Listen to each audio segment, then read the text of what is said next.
What's happening, lads? Before we kick off this week's public episode, it's time to tell you about our Patreon page, patreon.com/haveawordpod. It is the biggest Patreon in the UK, and for good reason, because you get so much stuff, starting from just £3 a month, going all the way up to a tenner. And if you go to the £10 tier, you get 2 free posters sent to you when you sign up. The £3-pounders, though, from the baseline Patreon membership, you get all the extra content, which includes early access to the video version of these public episodes, and you get an extra bonus episode every single week. And on top of that, we give you a Patreon special every month. And as soon as you sign up, you get access to the entire back catalogue of all the episodes and all those specials, which includes... We've got the lock-ins. We've been to Nashville. We've been to Amsterdam. We've done ghost hunts. We've done a car track special. Oh, it's been amazing. We've got 40 of these things. The back catalogue is unreal. You sign up from £3 a month and you get hours and hours, hundreds of hours of content. We've got a really big Patreon special coming up at the end of the year. We're going to India to raise money for Zoe's Place Baby Hospice, who do some absolutely incredible work for really sick children and their families, making it as comfortable as they can possibly be when they're going through the most unimaginable pain. Zoe's Place, an unbelievable charity I've supported since I was at school, so was Carl, and now the podcast is helping to raise money by going to India and cycling 450 kilometres. Now, we're all doing separate fundraising for this, but what we've done is we've put Finn's donation link in the bio of this episode. Go and donate to Finn's page for us if you would like to get involved. And on top of that, all of our links are in our social media bios, but go and give Finn some of your money if you're looking to donate to someone today, and look forward to the end of the year and the start of next year when all the content from the biggest thing we've ever done will be going out. And before that, we've got some banging specials coming up. You do not want to not be a patron over the next few months. Sign up. Enjoy the episode. Patreon.com/haveawordpod. £3, access to more stuff than you can shake a stick at. Wag wag leads, you're listening to the funniest podcast in the game. From the heart of Liverpool, with Adam, Dan, Sensei Carl and Finn. This is the one and only Have a Word. Brought to you by Manscaped, the very best products on the market for below-the-waist grooming. Go Ed, get on me. Way! Hello. Oh, you had a little beard trim this morning. A beard trim. I've also discovered a life hack that I think everyone will benefit from. I'm all ears. Is it getting out of bed early? Getting out of bed before you have to get up. I don't know that was going to be it. That's the third time you've said that in 4 years. Fucking mad, you know. Yeah. It's so much better. Now, is this attached to any sort of 5 a.m. meditating or Pilates at 7 or... No? This is just waking up 10 minutes before your I'm alarm. not coming out. I'm telling you like about my new routine, mate. I'm not coming out. Right, okay. Have I told you about the time our Jack saw Pilates classes advertised on the wall of a lifestyles leisure centre, and he was like, no way you can learn to fly here. Because he thought it was pilots classes. Just a lot of women in spandex. Oh, yeah, good. Women can fly now. Seen the Pilates machines? All like, yeah, how hard it is. That's a row machine. No, it's all like a mad machine that you go on. I've seen like they've done like, oh, we've got rugby players to do a Pilates class, and they're like, fucking hell, mate, this is killing. Aussie ones. Yeah.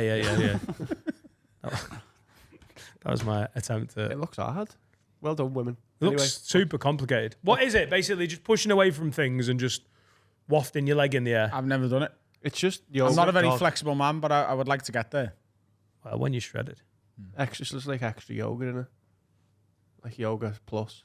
Well, it looks like pushing away from something and then being like, wow, look at my fucking leg. We're doing the pissing dog. Get on me. Just do that for 4 hours. Dog is a move. And just rugby players like, oh, Fucking right. I fucking can't do it. All right, we'll go and do the Pilates special then. What do you reckon? I don't know how we got there, but sure. Let's go and do it. Let's fly a plane. What time did you get out of bed, Adam? 7:30. What time did you want to get? Like, what time would you have usually got out of bed? What time were we in today? 10:30. Like 9:45. All right. How did you wake? Naturally? Needing a piss? No, I had an alarm on, and it went off, and I was like, oh, but I'm just getting up a lot easier now that I'm not eating carbs. Yeah. More energy, sleeping easier, and waking up easier. It's mad. Yeah, but do you not just want some bread on that meat, bro? I'd fucking love some bread. I'm going to have some on Wednesday. What's your breakfast? What? What's your breakfast looking like on this diet? Well, I haven't had any breakfast this morning, but like I've been Eggs having and like bacon. 3 eggs and like 5 pieces of bacon. So, Right. It's about 500 calories. You're And- on the herbivore diet. He's on the yeah, carnivore. we're on the opposite diet. Yeah. The complete Have opposite. you not been hypnotised yet? No. I'm waiting for Harry's mum. We're all waiting for Harry's mum. Yeah. Sounds like a Channel 5 documentary. Waiting for Godot, innit? But better. Yeah. And I tell you what I've bought, which is one of my favourite things I've ever bought, is I've bought a coffee machine for the house, but like a drip one, not like an espresso one. So you just make a big jug of coffee. The smell of fresh coffee in the morning, gives you a real kick. Adam's a new woman. Is it like one of those ones that you get in films? When Yeah. they're like, I'll have another cup of coffee. Yeah. How much of that And was she this? comes over and she's like, I know. I'll top you up. Yeah. Yeah. It's one of She's them. Australian rugby player. I can't do fucking Pilates. And you can set a timer on it and put the coffee and the water in the night before and say, like, I'm going to be up at 8 o'clock, and it gets it ready for 8 o'clock. It Oh. That's lovely. That's was 40 quid. Oh, that's nice. And then you, Jack. Just me, really. Little? Right. Was it from Little? It was from AmazonPrime.com. .com. not an ad. Thanks for that. Not an ad. They do not sponsor them. Not even .co.uk. Straight from America. It's class. Getting up, sorting stuff out, you know, weighing myself every morning. Oh, you've got to be, every day, Yeah. religiously. Didn't yesterday, actually, but every other day, yeah. When we came back from holiday, Laura's like, I know I've let myself, I've eaten what I want, so I'm not going to weigh myself. That's what they say on all the dieting, like, Instagram pages. Don't just get back and weigh yourself. Why are you going to do that to yourself? I was like, it seems smart. Just have a few days of being healthier and then weigh yourself. She's like, I'm just not doing it. 4 hours later on the fucking scales. After stone on. That's the classic, innit? Yeah. Yeah. Fucking, what's half stone? £7? Yeah. Oh, easy. Yeah. I put £7. £10 on in Nashville, and I've lost all of it. It's holiday, innit? That's what it's for. Wait till you're doing Pilates, bro. I'm going to Tenerife next week, and I am going to have a few beers and like Aperol Spritz and that while I'm away. But I'm going to try and keep for at least 2 meals a day to meet carnivore diet. Yeah, do it. And then when I come back, get back on it properly. I do want to be fucking hinge by the time we go India. Are you going to be Aussie as well? What? I'm going to be hinge. It was hinge. It was just me. I think after India, we're all going to be in the best shape of our lives. No, I really want to be there before we go. No, but you're going to lose loads of muscle mass. You're going to lose loads of weight and just be a little Why? bit. Because it's going to be hot. We're not going to be eating properly. It's going to be Why exercising. are we going to be eating properly? What? Because it's India. So? Now we're going to be eating properly. No, but Street food where people wash their hands into the meal. I've seen all the vids. Thanks for sending me them. Really appreciate it. Oh, Dan's going to India. You know what we'll do? We'll get his anxiety going. He seems quite laid back all the time, but let's send him a fucking video with an Indian A-road where 19 people just get careered into by a fucking I haven't truck. watched a single And video. then the washing of the hands into the street food. Street food can fuck off. I'm eating kitchen food exclusively, Hello, lad. which You got is any what I kitchen do in food? life. I'm not going to change anything. That's what I do. I eat kitchen food, nearly fucking exclusively kitchen food. And I'm not going to change that when we get to India. You want to watch out for the street food? I don't want, because you've put Why are me they all off. doing magic tricks? They're doing they wash their hands. Oh. I've seen the videos, and this might be a very small percentage of Indian street food sellers. I reckon it probably is. I reckon But it's probably it'll- one guy, yeah. Well, all right, cool. Well, there's one guy who's got 6 different clips on Instagram. Instagram. Making clips of it. Stop. Oh God. You're being hoodwinked by fucking people gaming the algorithm. Listen, I know better than to question you, Adam. Are we going to go to India and everything's going to be all right? Yeah. Yes, I've learned. It's taken me 4.5 years. When I was at the Red Bull soapbox going, this piece of shit is going to break at the front. I reckon we're going to get to the bottom. I don't think there's going to be any breaks. I think it's going to be a mess. And Adam was like, Why nah. no spoilers, please?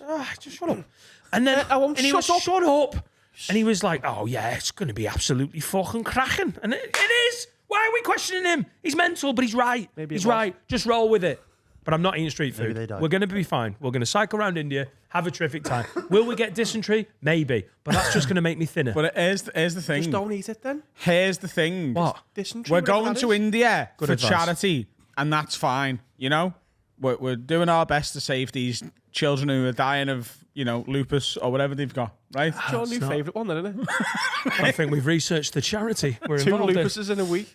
It's, kids are very ill and maybe on death's door, and it's the hospice to give like their families care, isn't it? Make sure they've got a bed and that while the kids are dying. And it's awful, and we're doing what we can, right? But here's the thing. It's for a renovation, but never mind. It's for both, isn't it? So that they can provide that care. The renovation is so they can provide that care. They get a better gaff. Yeah. Yeah, it's for families who want to have a kickabout. It's a good five-a-side pitch next to a children's hospice. That's what it is, I reckon. Or if you're a parent of a dying child, you want to play five-a-side. God, this is fucking sad. Fancy a kickabout. If you don't have the facilities, that's it. So what we need to do is get a couple of fat lads from a podcast and send them to India. Yeah? It's working. Yeah, we're working really well. But what are we really going for? Content. No. What makes the best content? You having street food. We use this as a clip of foreshadowing. You have some street food. Then you poo yourself on a bike. Best content we've ever made. Let's go. No. No. I'm taking a backpack of yum yums. You taking a what? I'm taking a backpack of yum yums. Right, okay. I'm going to go to my local co-op where they make professional kitchen-based yum yums. I'm going to, like that. They can't bring this many yum yums into India. Whoa. I fucking can. I can. By the way, that's a spot-on impression That's it. of Indian. It's at Manchester Airport, yeah. Whoa! British Indian. Whoa. Who's checking for yum yums on the way out? Did you ever see Avatar? So that's what I'll be doing. What's Dan doing? Eating yum yums, mate. I'm just going to take loads of steak. You can't get steak out there, can you? And you can't kill cows. A backpack of steak? Yeah. After you eat it on the first day, like. Why? I think it'll last in the heat. Take a fridge as well. I'm thinking. Fucking Take a cycle-powered fridge. Attach the fridge to me bike. Keep me steaks in the fridge. Question. Hang on. Where's your... If someone is powering the fridge through cycling, where are they going? Are they just stuck on the same spot cooling your meat? It's just a fun sentence to say. No, Adam's bike. Just don't clip it. Fun sentence to say. So Adam's bike has someone on it who is cycling, No, but that doesn't. No. So you think I'm a fucking idiot, don't you? on, I've sorry. thought it through. Yeah, okay. yeah. So you put a bike on a stick attached to the van that Will's going to be in. The power of the car will act like a cycle. The fridge is then attached to that bike, Right, and it's powered by that. right. Should we run the fridge off the engine of the car? No? Maybe. Oh, yeah. That's less fun, though, isn't it? Attach a bike to a van, and then I'll attach my bike to the back of that bike, and I won't cycle fucking anywhere. I'll just be like, Well, hands that free, means is- eating yum yums. He's trying to get in the van the whole way, eating steaks out of his fridge that he's brought. Yeah, what's the rules on killing cows in India? They're They're cows. holy, yeah. They're holy Sacred. cows. They're not holy to Indians. They're holy to the main Hindus. religion. Hindus. Yeah, So there's people over there who are just going around blowing cows' heads off because they're like, I'm not a Hindu anymore, me, mate. Right? But the Hindu ones are like, they're going, don't. Yeah. That's God, that. Right. Every one of them's God. What? No, they're Every- just sacred. Oh. Is it a federal law to blow a cow's head off in India? Google that. Federal law. You're breaking state law, boy. That's Probably is, isn't it? It's like us with the swans. Yeah, you can't kill cows. Can you bring dead cows in? Pre-killed. Oh, 1 minute. oh, we found a loophole. You just get a fine. How much? 10,000 rupees. Oh, what's That's 10,000 like 11 rupees? quid, isn't it? Yeah, it's not. It's like Zimbabwe money, innit? How mu- About a fiver. It is What's the rupee to the pound? 95 quid. Ow! I'll blow a cow's head off for a one, eh? How many states If are you going to get a by cow? the way, if there was a fucking farm over here where it was like 95 quid, come and kill a cow, I'd be there every week. That's a good price to go and blow a cow's head off. I don't think that's how it works. I don't think you pay the fine before you do it.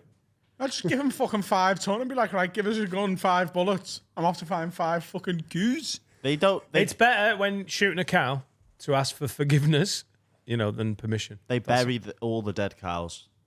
What? They bury all the dead cows. Yeah, but if they like- see a dead cow, they bury it. Yeah, but then you just give one of the fucking undertakers a little fucking dropsy to turn his blind eye for 5 minutes also while I cut a little rib eye undertakers. off before they fucking put it in the ground. Cow undertaker. There's also no law banning the consumption of beef or What? steak. You can't eat beef. You can eat beef. You can. Yeah. Yeah, you can, and it feels naughty. Oh, this is a sacred cheeseburger. Yeah. So there's defo like underground gaffs there where you like come and get a belted cheeseburger. Meat easies. Yeah. Can you Oh, yeah, Google yeah, steak restaurant Mumbai? That is in India, isn't it? Yeah, We're not going there though. Yeah, we're not going anywhere near Mumbai. Are we not? Jaipur. No, are we going?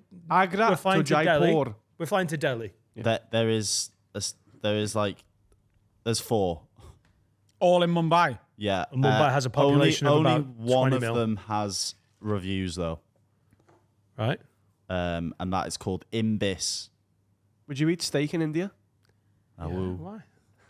Is it from a kitchen? Yeah. Oh, the last review was in 2018, so I'm not sure about this place. Don't trust it. Go on. What's it saying? That song with Jaipur in. Jai Ho. Jai You're thinking Ho. of Jai Ho. Nicole Scherzinger. The Pussycat Dolls. Oh, there was a blonde one of them. Was, yeah. Ashley. Yes. Ashley Banjo.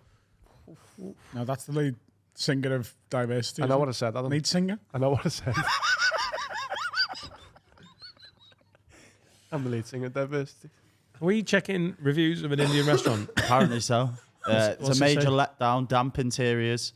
Can ignore the interiors as Imbis is all about food, and that was the biggest letdown. Cold food and not appetizing at all. Cold food. Do you reckon that's confused Indian people though, having steak for the first time? They've ordered it medium rare and they've been like, oh, this has been allowed to rest. It's a bit like, I just think that's people who don't know Just about think they're steak. thick. Stupid Indians. Yeah. Whoa. Genuinely, okay. what are we going to eat in India though? Like just hotel. As long as it's meat, I can eat it.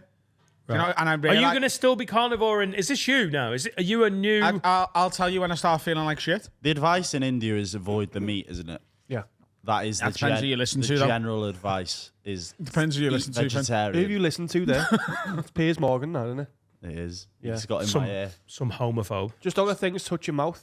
That's what I've always been told in India. Speaking of Piers Morgan, by the way, have you seen that he he interviewed George Galloway? Block me on Twitter. But you know Fiona Harvey, the woman who is allegedly the real life Martha from Baby Reindeer. Yeah. She fucking stalked George Galloway. Did she? Back in the 80s when he was a fucking MP. She was like, I want to be the MP. I'm going to turn up at your house and ring your fucking number for hundreds of times. It was quite problematic the way he presented it because he said when she stalked me, it was real stalking because there was no texts or emails.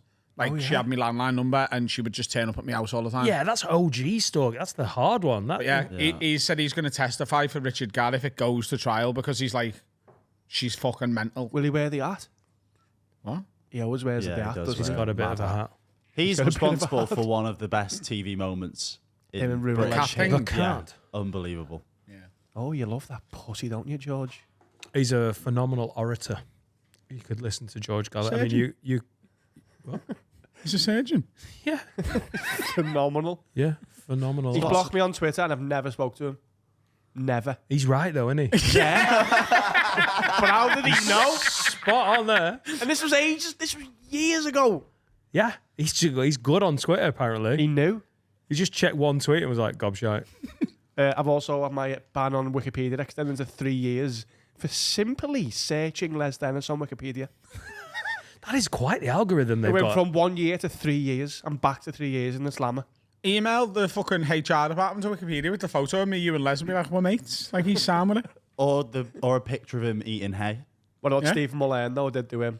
Said he kisses snakes before he goes to bed. Why? Why did he do that? Yeah. I was bored. Where is Wikipedia? On the internet. I don't know, where is it? Who's like, is there a Wikipedia head office Yeah. where someone's working there going, oh, he's a gobshite. Oh my God, George Galloway doesn't trust him. Fucking It's lifetime. in Sunderland, isn't it? There's a guy that's written out the whole of It is? Wikipedia. The UK Wikipedia head office is in Sunderland. I know. It's mad, isn't it? Wow. Someone wanted cheap office space. Also, there. it's edited by viewers, isn't it? Yeah, but there's got to be some arbitration. Yeah, you haven't there been. is. You know. It is, because I change things and they go, you can't do that, and they're going to ban your IP forever. Cunts. I also, actually, I won't say that one. No, you got to know. When I was in uni, I changed the name of the vice chancellor on our uni page for 6 months to Dr. Twat. Nobody noticed for 6 months. Dr. Twat. Yeah, but who the fuck is Wikipedia, like checking Wikipedia for their vice chancellor of their university? I don't know. No, apparently no one. Or there's just the people who are like, yeah, I agree. I'm surprised. Wikipedia must be based in like Silicon Valley though, San Fran. and Wearside. Yeah, San Fran and Sunderland. San Fran, Sunderland. Love to see that meeting. Okay, sit down, Glenn. We're sending you away overseas. It's a really big opportunity.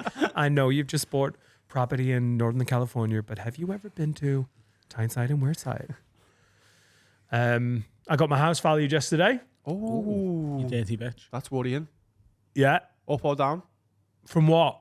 From what you paid wanted? for it. No, not Well, paid from is what I up. paid for it, we are well up. Expected. But I have spent a lot of money on it. But it wasn't as much as I wanted. I thought it'd be But worth is it more than you paid for it and have spent on it? Is your equity in the plus? 5 years in, garden office, fully renovated. I've spent a good chunk. We're 100 grand over what we paid. Yeah. I reckon we might be 25 grand in profit, Ah, which is not, not ideal. it's not shamazing. No. We have spent about 70, 80 grand doing it up. Apparently you can't mortgage on a garden office. So the value What, doesn't... are you trying to sell that separately? I would now. Does it not have value to the house? It adds saleability, apparently. So people come in and go, oh, this is what this is worth. What the fuck? That's class. And she went, oh my God, can I see it? And it's having someone that we don't know. Have cum tissues all over it. Won't just Ishan's cum rags. I would buy your Everywhere. house because of that. But apparently you can't, it doesn't add to like the proper valuation of it.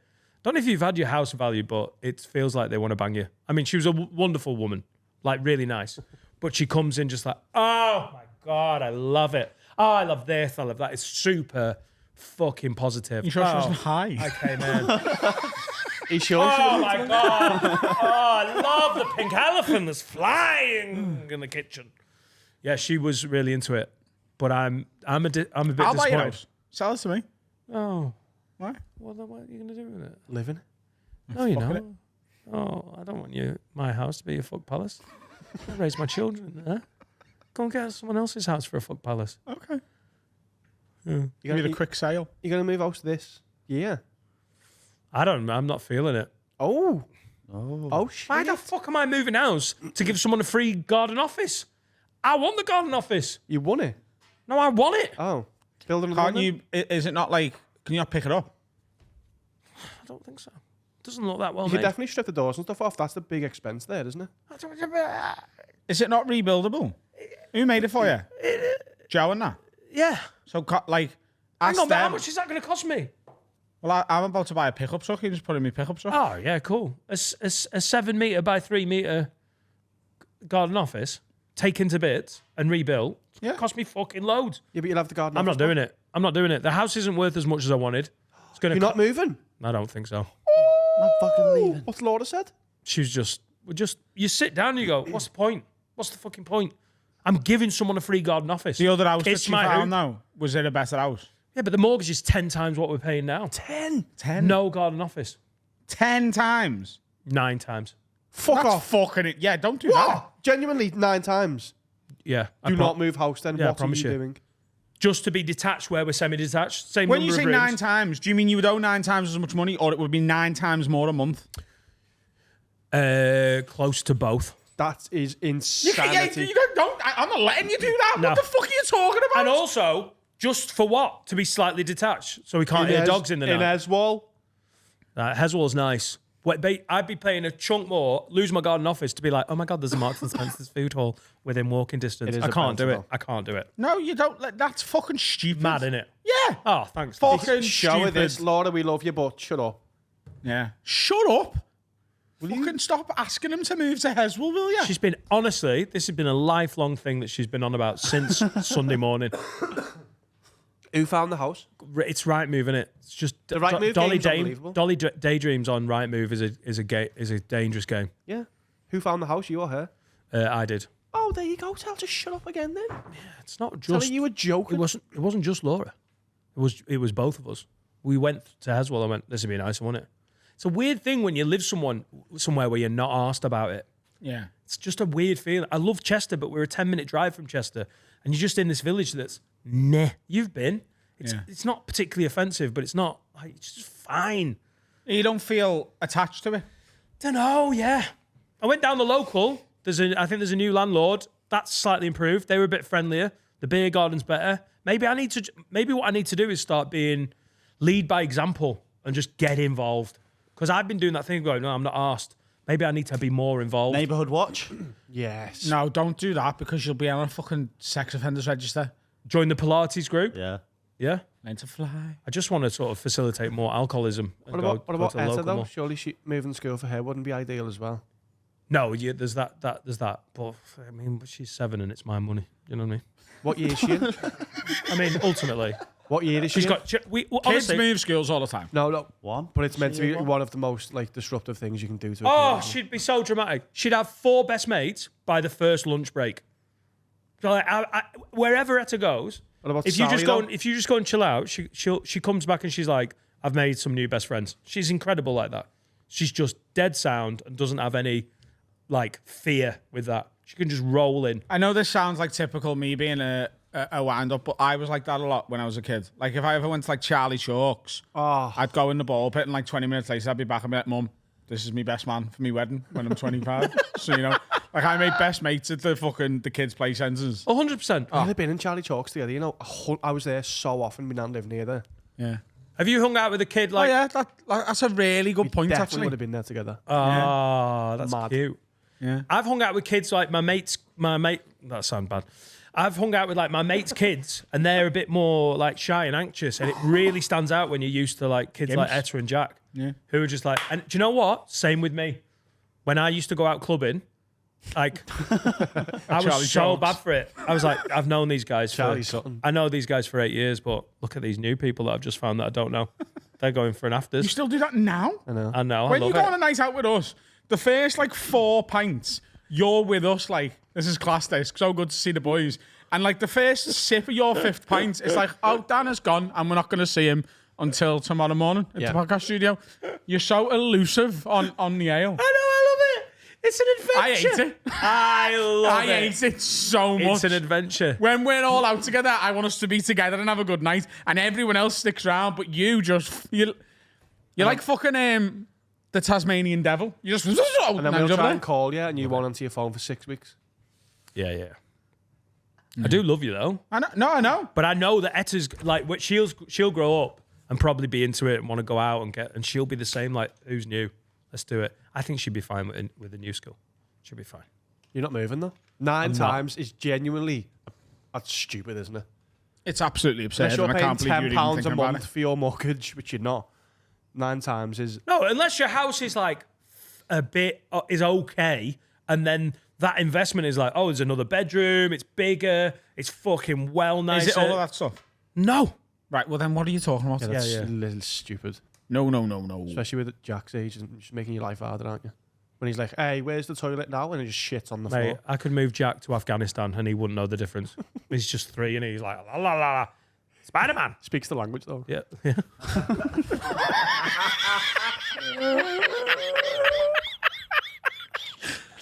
I'm going to try and move really quickly with getting a house at the back end of this year.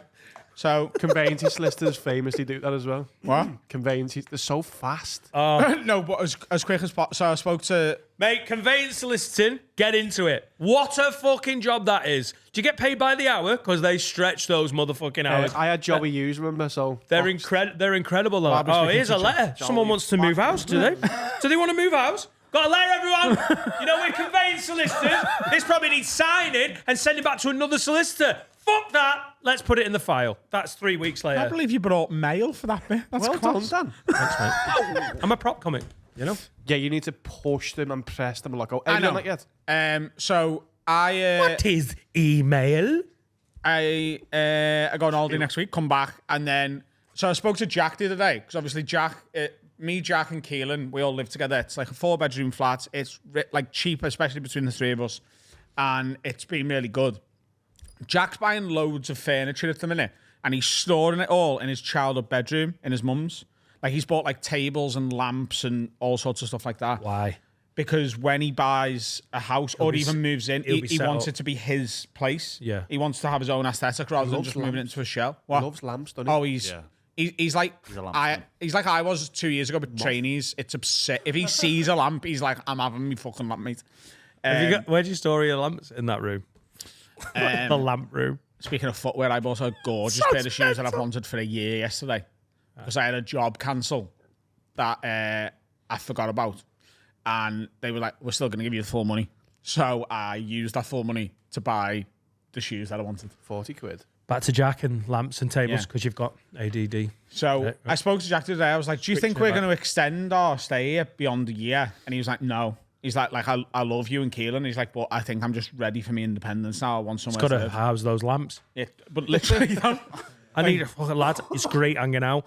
But what am I doing with these lamps? So I, by January, could do with somewhere to be moving into. Get started now then. I know.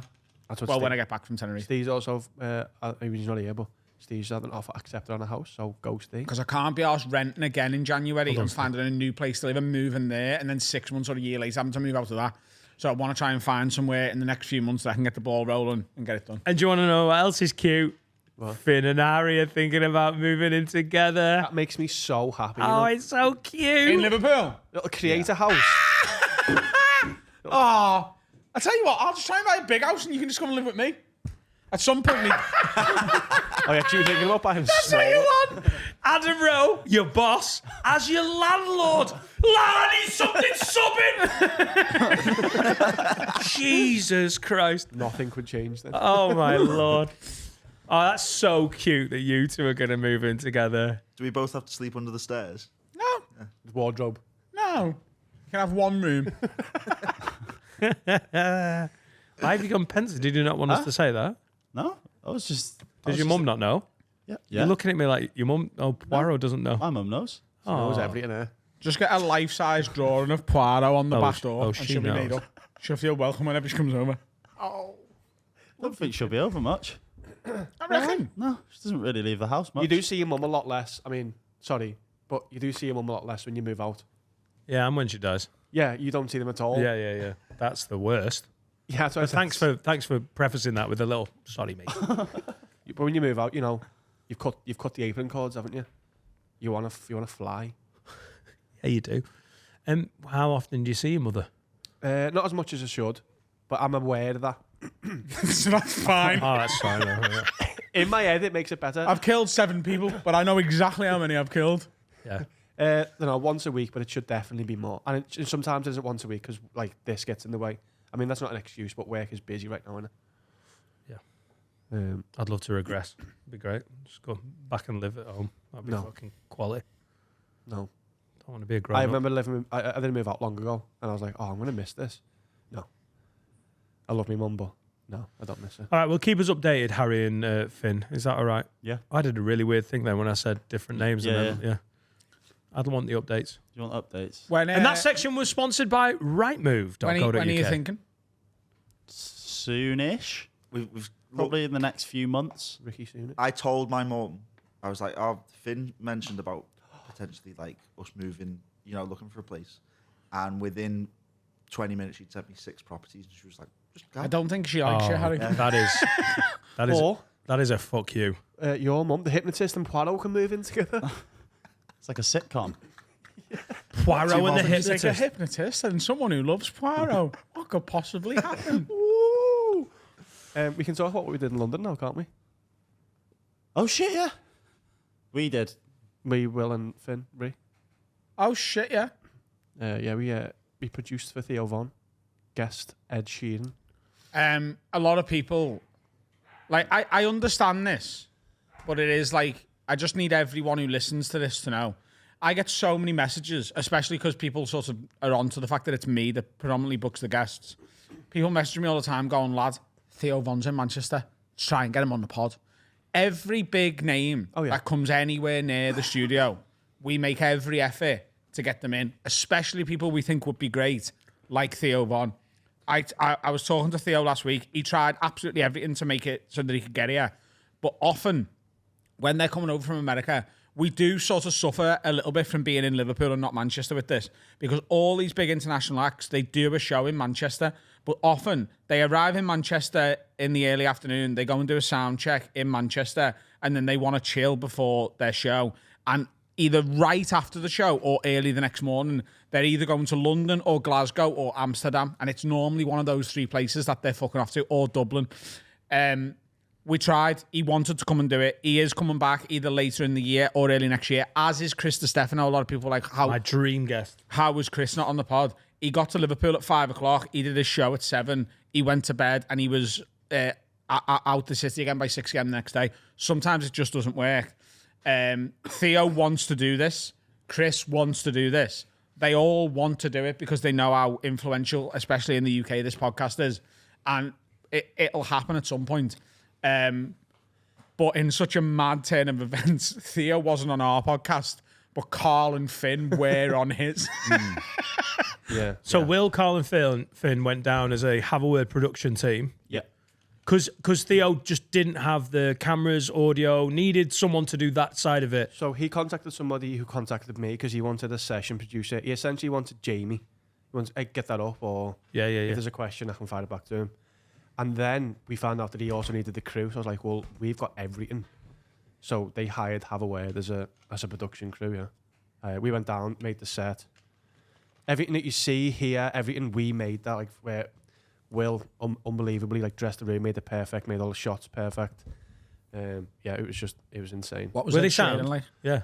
Oh, both of them were. Can't speak highly enough of both of stupidly them. sound. Yeah, we had I've a meal told- with them afterwards as Yeah, well. unbelievable. I would be a kicker. I know you wouldn't say it on pod, but it would be a kicker because Ed Sheeran gets like a bit of stick, doesn't he? Because I think he's got so popular and like hardcore musos aren't into it. But I like a lot of his music, and I think he comes across as dead sound. Theo Von is one of the funniest podcasters to ever try it. Oh, it's just, And if you came back and went, I tell you he was a gobshite, I'd have been gutted. well, I've told you what Ed did, but I can tell everyone now. So Ed spoke about giving money to schools because he thinks that, he's right in thinking that schools are very underfunded for the art right now. Music, drama, everything is really underfunded. So he's going to help. It's not even just right now. Like back in art, like Yeah, totally, yeah, we the got- only things we had were like really Keyboards. old DJ, Yeah. dictionary. That was it. But we thought that was normal. And he went back and helped his school. He's helped his school amazing, and apparently it flourished, the music. So he said, I'm going to take it nationwide. So we had something to eat with him, and when he was going, I was like, I just want to thank you for doing that. My partner's drama educated. She's in a school now. They've got nothing music-wise, and they really want something to... So I said I was going to help out personally, maybe give them some money. And he went, give me a phone, give me his email, and said, I'll pay for the lot. And Jesus. I've been emailing him back and forth this week, and he's like, just send me what you want, send me an address, I'll pay for everything. So I've sent, can I have this? Yeah. And he's like a lot of money.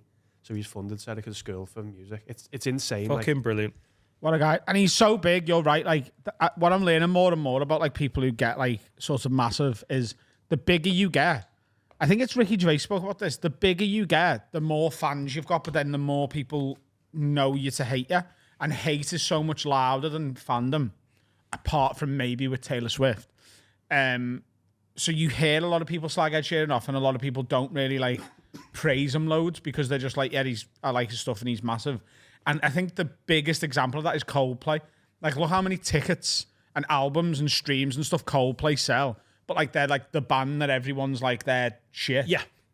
They're fucking absolutely I'd class. love to see Coldplay live. It'd be... They're doing Glastonbury again this year. Yeah, most ever, 5th time. Do they play a lot of their old stuff? Because the first two Coldplay albums, before Yeah, the anyone first two are realised they great. were shite, like everyone was like, oh, these aren't cool. Mate, I was at uni when Parachutes came out and A Rush of Blood to the Head.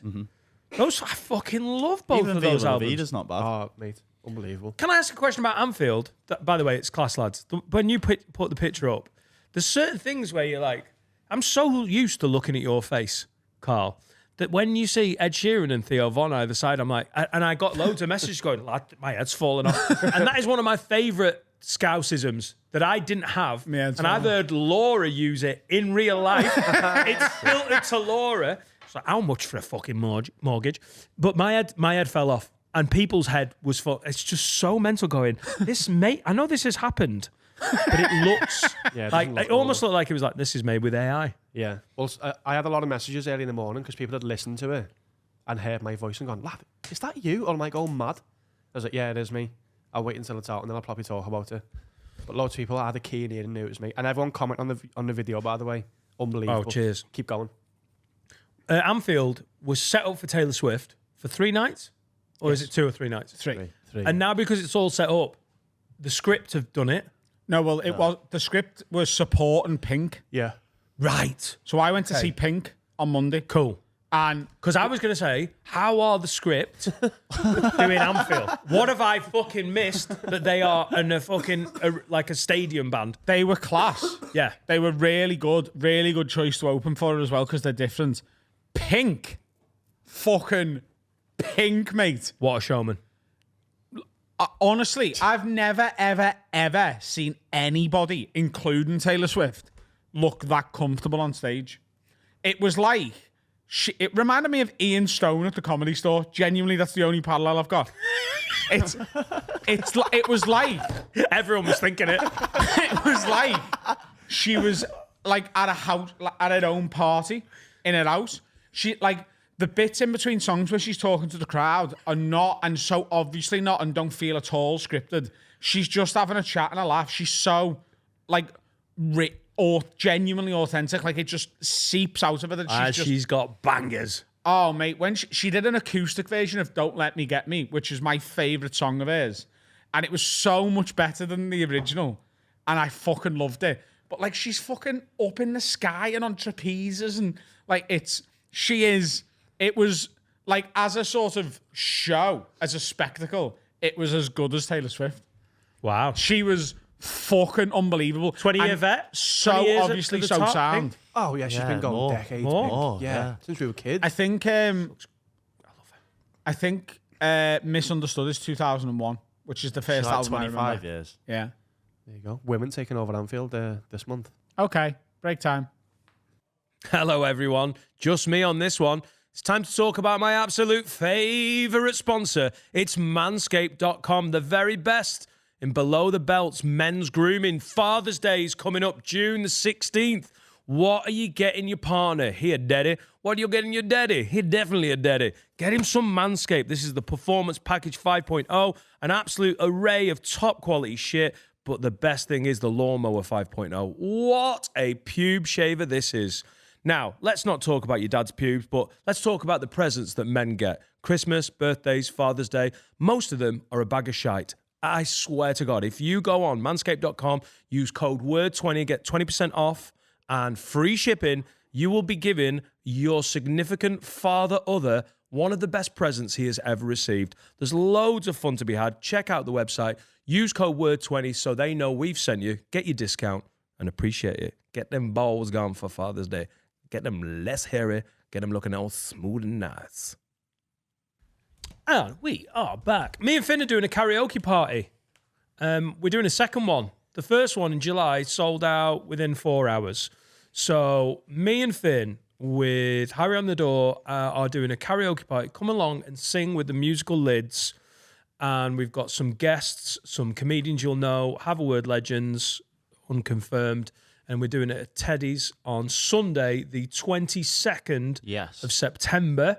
The link is live now. If you're watching this on early release, it's live on Patreon because we want you guys, the Patreons, to get first refusal. Then on Monday, we'll make the link public. I doubt there will be any left. Well, my third country day, which is already sold out, is on Saturday the 21st of September. So anyone who's travelling in for that. Ooh, a bit of both. Oh Might be my able to do God. There's going to be some Have a Word-based boozing. I am working on, a lot of people are asking for the country days to go elsewhere. I'm going to try and do Same one here in with the Glasgow. karaoke. Yeah. And maybe one somewhere else, if I can be asked. I keep getting asked about Newcastle, London, and Glasgow for the karaoke party. If it goes well, the first one, it's for These country charity. parties It's going to are be a insane. laugh in it. So Also, my same with the charity country. gigs, I'll be putting 2, 3, 4 more on sale. And if, by the way, if you turn up to these country days without like fucking dressing for the occasion, you're getting turned away and you're not getting your money back.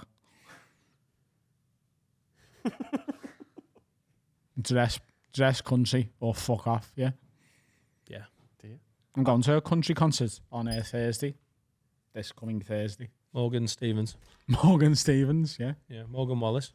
But Riley Green, who was actually my favourite musician on the schedule. Yeah. Oh, good looking Riley Green. Well, his record label got in touch with me and offered me an upgrade on my tickets to do a post for them, and I get a meet and greet backstage and a backstage tour. You're going to suck him off? I'm going to try. Wow. Hey, I've got that mustache. Can't wait. In the class. Hyde Park, mate. In the sun. In the blazing sun. We've got some. Where's your? Joe Mansbridge says, Gooch, innit? would you ever get a character act on as their character? So as a pod guest, the likes of Milo McCabe as Troy Hawk, can I just say, I'm really getting into Adam Ray as Dr. Phil. Like, the Kill Tony vids are phenomenal. So, I've got a confession to make. Oh. So, for those who don't know, there's Dr. Phil, the real Dr. Phil, Yeah. who does a self-help sort of Jeremy Kyle style, but with psychiatric help. Been going like 30 years. Very famous man. Yeah. Yeah. And then there's a comedian called Adam Ray Fucking who brilliant. does a character called Dr. Phil, which is essentially a parody of that first guy. And he does it so well. And when you shared that clip yesterday, that was the first time ever that I found out they were different people. I just from thought what I've the seen real of Adam Dr. Ray. Phil had started doing like... Kill Tony. Yeah. There's a lad called Christian who's a young Mexican comedian who does Kill Tony. And that clip, you know, when you're watching, I've watched a few of Adam Ray's clips. His stand-up is great, and he's a great podcaster. He'd fly on here, but his ability to ad-lib as Dr. Phil is amazing. Like Christian, the Mexican kid was like, yeah, I really talk to my dad. And he was like, whoa, let's talk about that. And they ad-libbed the conversation he was having. He was like, I'll be your dad, you be you. And he's like, what's happening, Christian? What's up, Bessie? I was like, I was howling. Laura gets a bit touchy about stuff like that, weirdly. I find that's a good test of something being funny. She was howling. He is brilliant, and I think, honestly, you could even have him on as Dr. Phil. I think Adam Ray would be fire as a guest, but I think it would work. Like, he might be the one. So I've always been example. against it, but I'm at the stage where I'm like, yeah, it'd be interesting to try it and see if it works. Like when we've had Milo McCabe on before, and he was just himself. Before he blew up. Yeah. As well, So maybe we try. I have tried to get Milo back on a few times, but he's just so unbelievably busy. Maybe we get Milo back on, but it's as Troy, and just see how we get on. Even if you do two halves, one is Troy, one is Milo. Tricky though, isn't it? Because he's so good. Troy Hawk is brilliant, but there are points in podcasting when you just drop it down into conversation, don't you? Yeah. So does he have to just do sincere chat as Troy Hawk? What would Troy say in that situation? Though? Yeah, he's talented enough to do that. But it's a pressure. Yeah, it's a big pressure one, ask. isn't it? Yeah. I'd be like, everything's open, isn't it? Yeah. Man, the Kill Tony stuff. COVID's over. Fuck me. COVID is over. They've done such a good job with Kill Tony with getting the acts, and like the arena show they did was all of the best. Like they're mining out the talent from probably some fucking lunatics, but they are, because there's so much national interest in America for Kill Tony. They're getting the very best brand new comedians, and it's such a good show. If you've never Great watched format. much Hinchcliffe's Kill Tony, about to be one of the biggest comics going, I think, because of how well he's done on the roast. That roast was ridiculous. Stupid. Like he's hot property now, I think. And I seen him talking on Two Bears about how they didn't really want him. And it was Joe Rogan spoke to Tom Brady for him and was like, this is the best roaster on the planet and you've got to get him on. And Brady was like, I'll sort it out. Even after that, there was like execs like, oh, I'm not sure. they wanted names. And then when and I might sort of paraphrasing or misremembering a bit of this, but they wanted him on the dais if he was going to do it. And then he was like, can you just let me do it the way I want to do it? Let me just come on from the crowd and walk around. But just trust me, it'll be so much better. And then apparently the stage manager like was really great and worked with them on it and was like, "Oh, I see what you're trying to do." But he very nearly didn't get on the roast of Tom Brady, and he was far and away the success story tonight. Everyone's talking about Nikki Glaser. I also thought it was really good to see Bert Kreischer talking about the fact that if Schultz had gone much earlier in the show, a lot of people would be talking about Schultz the way they're talking about Tony and Nikki, because Schultz's roast was class. Yeah. It was just, he was about 2.5 hours into the roast and he still killed it. So how good would he have done earlier when people weren't as tired? I think Tony's going to be absolutely massive now. I've gigged with him once at New York Comedy Club. Good. Just doing 10 minutes, yeah. Love it. That's a guy who's been on Rogan for years as well. Yeah, he's one of his OGs, isn't he? 3 hours of roast. Well, it's because they did it like they do with all TV, which is like, we'll film loads and then we'll cut it back, but then they streamed it live and left like 90% of it in. Legendary. We've got another. Where's your? Tresco says. Can I hear it? Tresco Why does that says. bother me? It's great. It's Tickles not the going. back of your neck. It's not going anywhere. No, that's good. No, it's like there's a string in my brain and someone just goes, like, don't. Where's your? Tresco says, got a little game show thingy type thing for you. Oh, that sounds good. You're placed in a room with a motion sensor that is connected to a light. You move, the light comes on. Now, for each minute you stay in that room without turning the light on, you will gain £2,000. Start again. I was thinking about something else. Adam's out, by the way. Oh, got to start again. Where's your? I've got a little game show thingy. It's called Podcast with Adam. And you have to start a paragraph and see if he's still with you by the end. Guess what? You've already lost. You're placed in a room with a motion sensor that is connected to a light. If you move, the light comes on. Now, for each minute you stay in that room without turning the light on, you will gain £2,000. How long do you think you can stay in that room for? How much are you going to win? $2,000. Deathly still is so impossible. I had this in Nashville.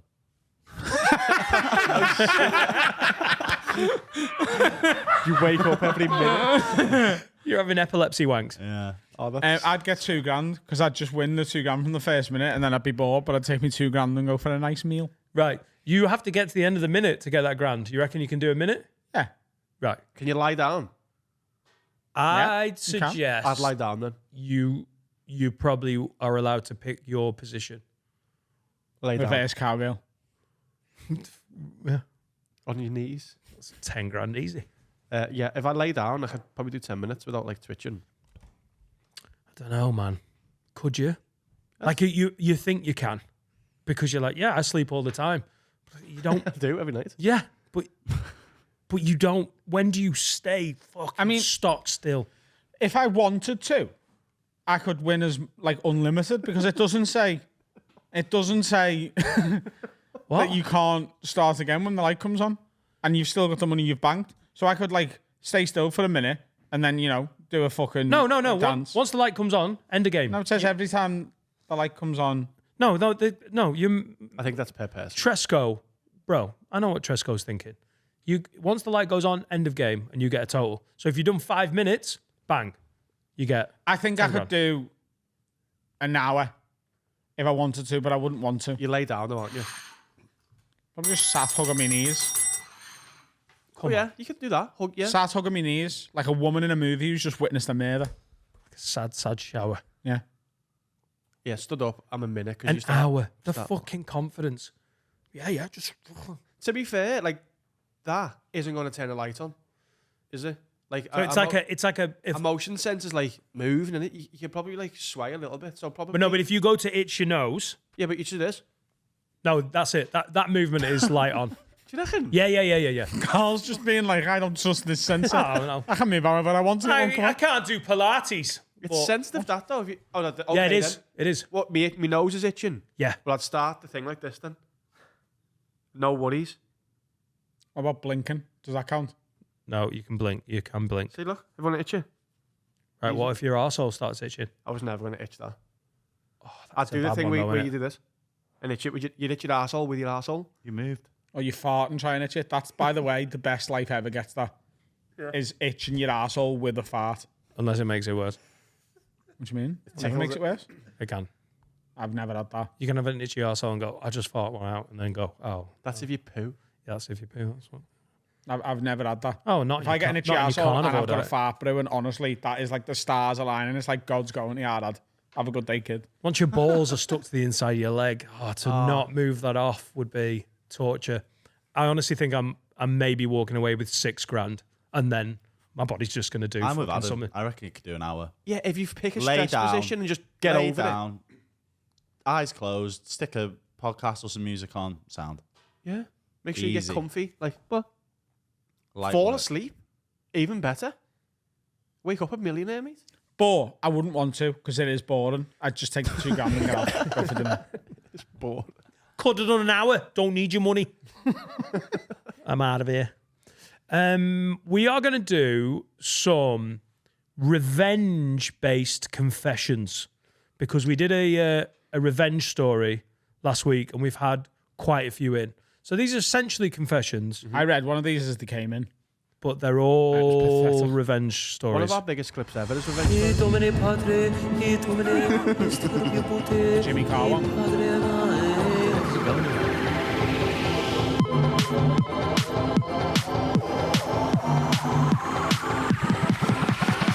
Ah, it's a sneaky one. Confessions.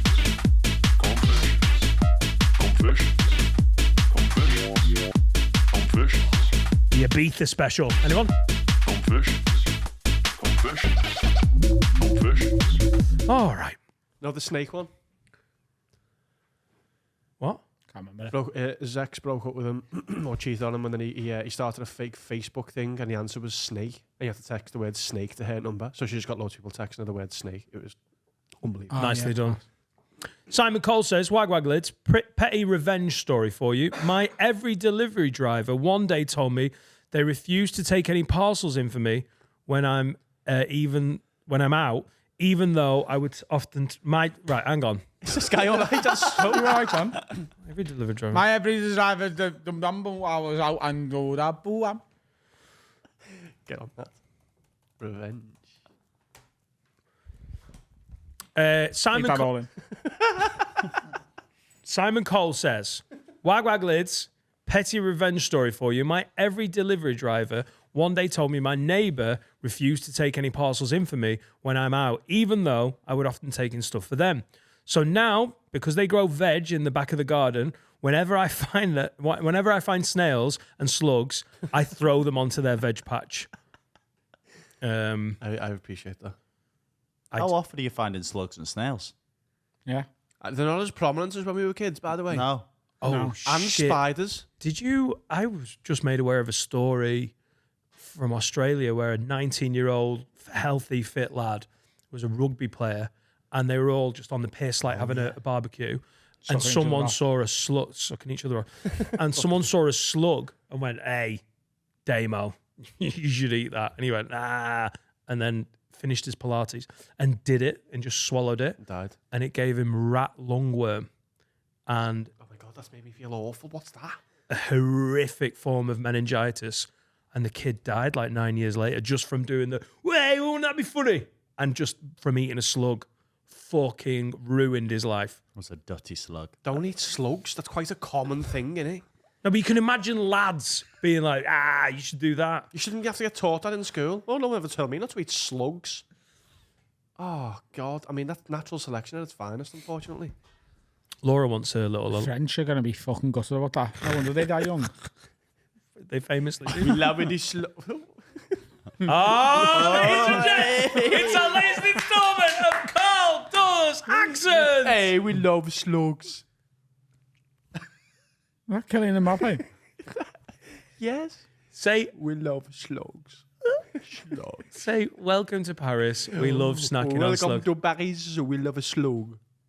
It's going to be France-England in the final of the Euros, isn't it? 0-0. Not if Turkey have anything to say. 0-0 about on it. penalties, and they just end the tournament. Not if Ragnick's Austria have anything to say about it. Yeah, they don't, though. They do. They look decent. They do look They look good, to be fucking fair. decent. England are still favourites, and France are third favourites. Well, no one's concentrating then. What are we doing? I think Gareth Southgate, and obviously there's going to be games before this even goes out, so we don't know. But I think he's doing like the ultimate rope-a-dope. He knew they'd breeze through that group, so he's just looking shite, and then they're going to come out in the next round and just fucking blitzkrieg everyone. I think that's what France are doing as well, but then are they? Who are England playing? Slovakia? Yeah. Slovakia, then it's either Switzerland or a bad Italy team. And then the semi-final Netherlands. will probably be Holland. Yeah. Right. Yeah. It's been, I mean... And Phil Foden's gone home for the birth of his third child. No, Is that what it is? It's his mum's new XL bully. Got delivered. And she was like, Phil, it's a bit big. Can you come home? Can't get it bring through this- the What line. actually is it? Because I nearly made all of these jokes on Twitter, but then I was like, oh, if someone's dying. It's his kid. It's his third child being born. Oh, is it? This kid is, mate, Right. Phil Foden is racking up some children. How old is he? 23? Yeah. He's on his third. She's coming, eh? Man's going to be fucking 16 kids in by the time he retires. Stats, mate. I heard a rumour that his mum Congrats. just wants their duty-free backy. I've heard that one as well. She's like, I can't wait to the end of the tournament. Phil thought he'd be going out in the groups. Now, That or she's sucking XL bullies off. Stick Phil Foden's Margaret. She's the new John Terry's man. One of my what did John Terry's... I don't remember. She So loved this the is one of my Scouse favourite stories Pam ever. Terry? So you know, John Terry obviously is like a sort of, apart from Chelsea and real like super England fans, everyone hates John Terry, don't they?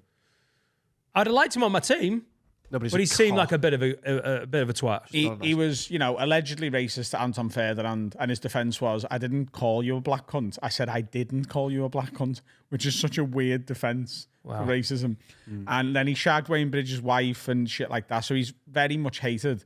And Liverpool fans had a song about John Terry, and it goes like this: John Terry's ma, she loves the Scouse cock, and it's because she was shagging some Scouse fella for a bit, allegedly. Now, God, they're real gossipers on the terraces there at Stamford Bridge, aren't they? in the court case with Anton Ferdinand for the racism stuff, John Terry on the witness stand got asked by his own lawyer, can you please recount the song that Liverpool fans sing to you about your mother? So in the public record, on the stand, John Terry is quoted as saying, John Terry's ma, she loves the Scouse cock. Do you think the solicitor just broached that with him beforehand? Like, listen, go with me. This is going to win this I think the case. solicitor's a fucking cop. He I didn't think. have to sing it, like. He did sing it. Did, like, Imagine if he sang him like, and he's got a Liverpool top up the fucking Reds, you knobhead. what were we talking about? Eating slugs? Slugs, yeah. Eating slugs. Classic have a word moment. It's got screeching written all over it. By the way, if you've got a neighbour who grows veg in the back of the garden, I fucking what? Even if they're a bit of a bellend, why is a snail over? Oh, this is because you're about to buy land in Cheshire. What about my cabbages? No, see, you do this and you're just sabotaging your neighbour, growing some veg. What happens if you're making the Sunday dinner one week and you realise you're out of cabbage? Yeah, well, I'm not out of chicken dippers. Oh, babe, I forgot to get turnips. Go and knock next door. Colin will have some. The neighbours Yeah. should just The grow up caterpillar. and take the fucking Is it parcels good? in. What? Take the fucking parcels in. I Don't take be a them all. knobhead. Unlucky. Take the unfortunately. parcels and Yeah. keep them. Yeah, but you're the the new new Brian. you're the new bin leader, aren't you? He's dead. Al Qaeda. No, but you are. It was Brian's job, wasn't it? But You're Brian Carl. passed, so You I'm are Carl, the bin leader. Yeah, I'm the bing moaner. I think you're the fucking dad of the street, mate. You've I'm stepped trying up. to get it. Oh yeah. I've complained a couple of times and I watched. You're like Jude Bellingham. Like you're already a captain. Yeah, Even and though I you're like 19. a lot of people are coming to me for things, and I do like it. Oh, I'm- kiss the fucking ring. My ass. Want me to take your bins out, do you, love? Kiss my asshole. I will do Reigler. it. I'm not saying no. I'm saying for me to do that, you're going to have to give me a little peck on the bumhole. Know what I mean? Carl, have you got a package from ASOS? Yeah. There's my arsehole. Pucker up, Louise. Oh God, that was my old neighbour's name. What are you fucking going through my neighbours' names? Yeah, I am. I was just like, Oh, I've been accused of some things on here, but that's going to take some recovering from. it's like post, but I was like, why would they be on my post? I've got a letter for you. It's not. It's for Louise. Louise says, I just read it off here. Hi, lads. Petty revenge story. I was dumped after a long-term relationship, and he wanted to save friends afterwards. I paid for a Netflix account, but I still let him have a profile. But out of bitterness, I would sneak onto his profile and find a new series he was watching and occasionally fast forward 20 minutes on an episode or skip ahead a few. Wow. But only now and again at random frequencies. He must have caught on because he then pin protected his profile, in which I then got an email from Netflix as the account holder with a copy of his new pin, unbeknownst to him. This fun continued until he ultimately decided to pay for his own fucking account. That took 6 months. That is from Louise, That Carl's is neighbour. world-class revenge play. That Is is- there anything worse than being like into the series you're watching and just being like, have I fucking missed something here? Oh, Yeah. I started Killing Eve, by the way.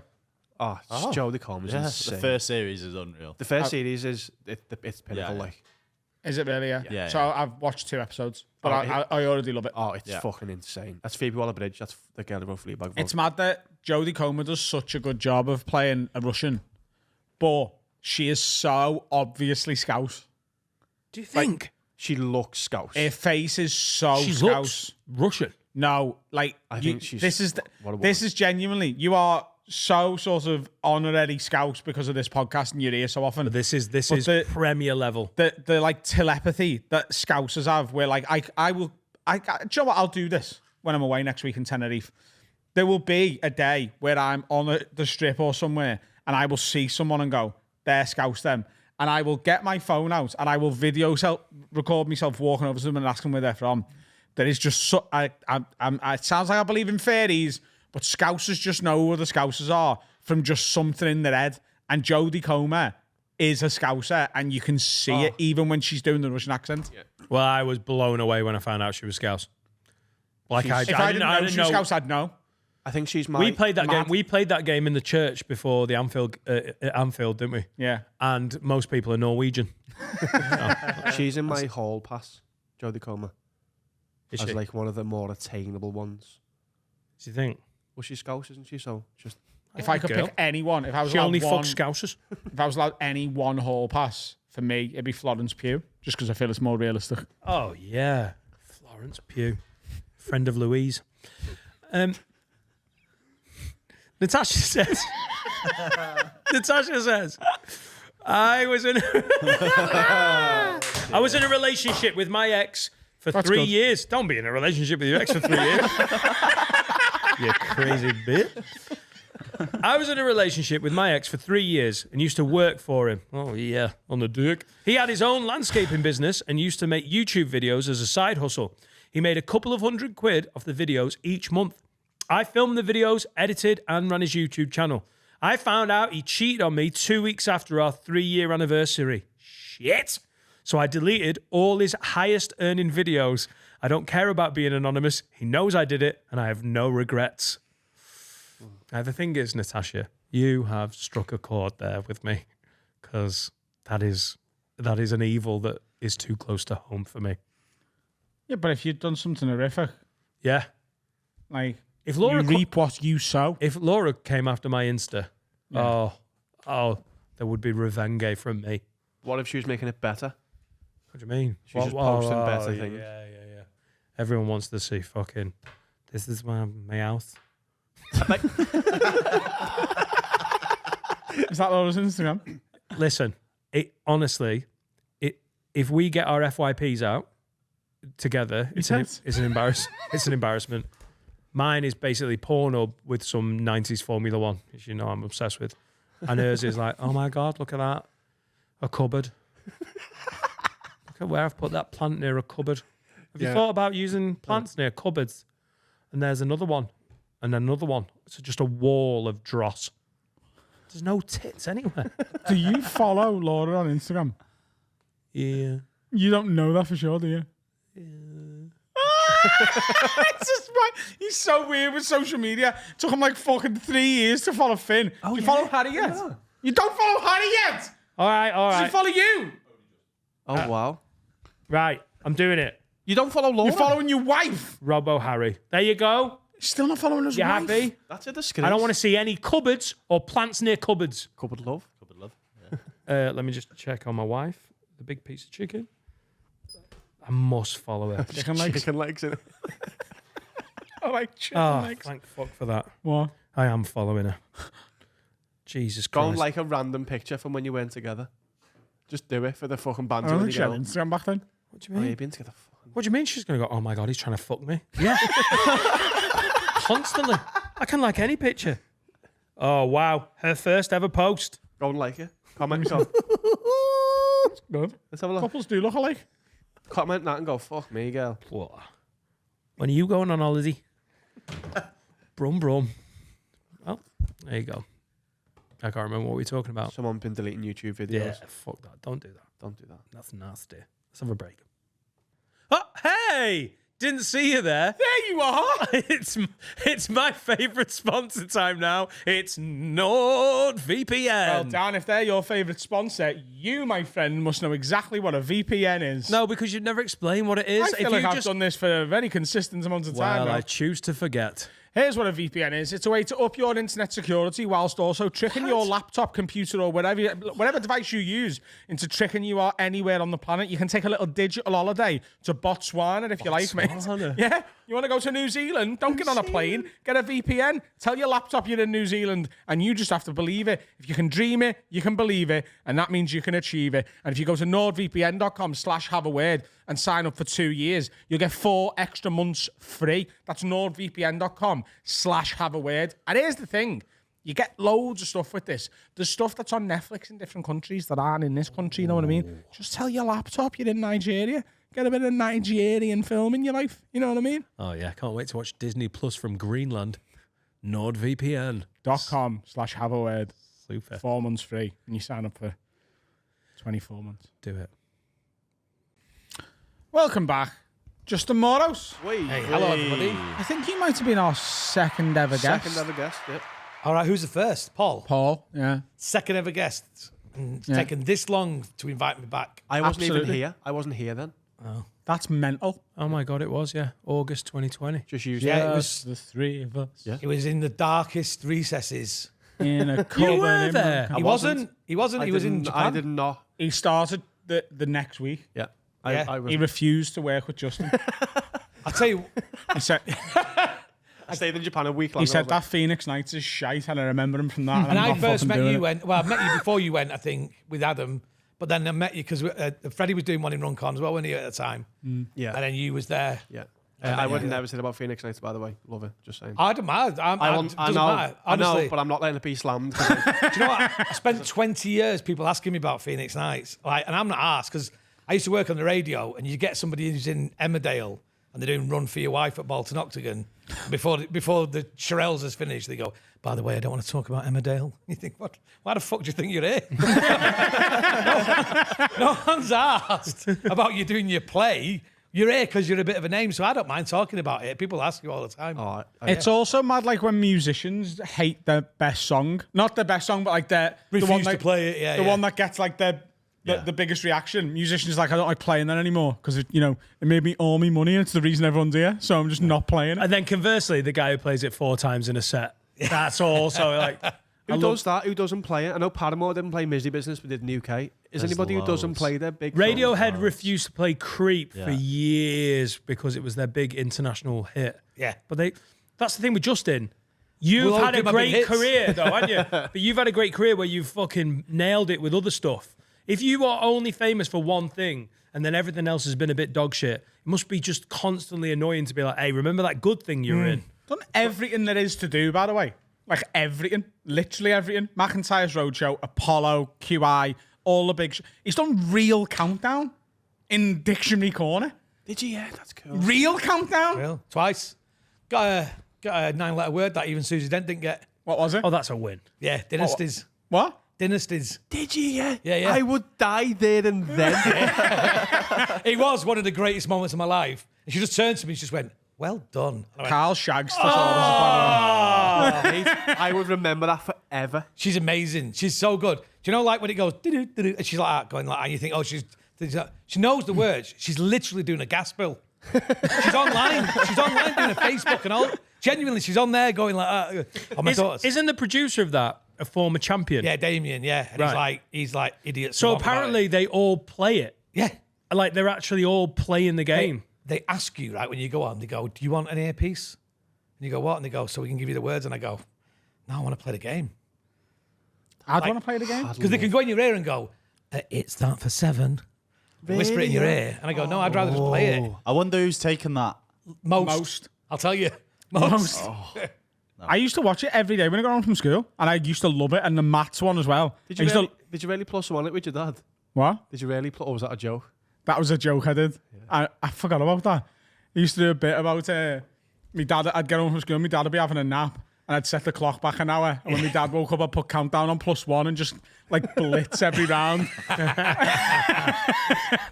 Yeah, but my dad's really good with words, so he used to like watching it. And the words I was fine with, but the maths I was obviously always really good with. And I used to love like getting dead competitive with my dad, like as a kid. I love that word, obviously, there. And the numbers, obviously, I was very good with. That's obviously OBVIOS. That's for 8. I love it. It's such a good day, that, because one day, you do 5 shows in a day, and it's like clockwork. It's in Leeds, isn't it? No, it's in Manchester now. It's in Salford.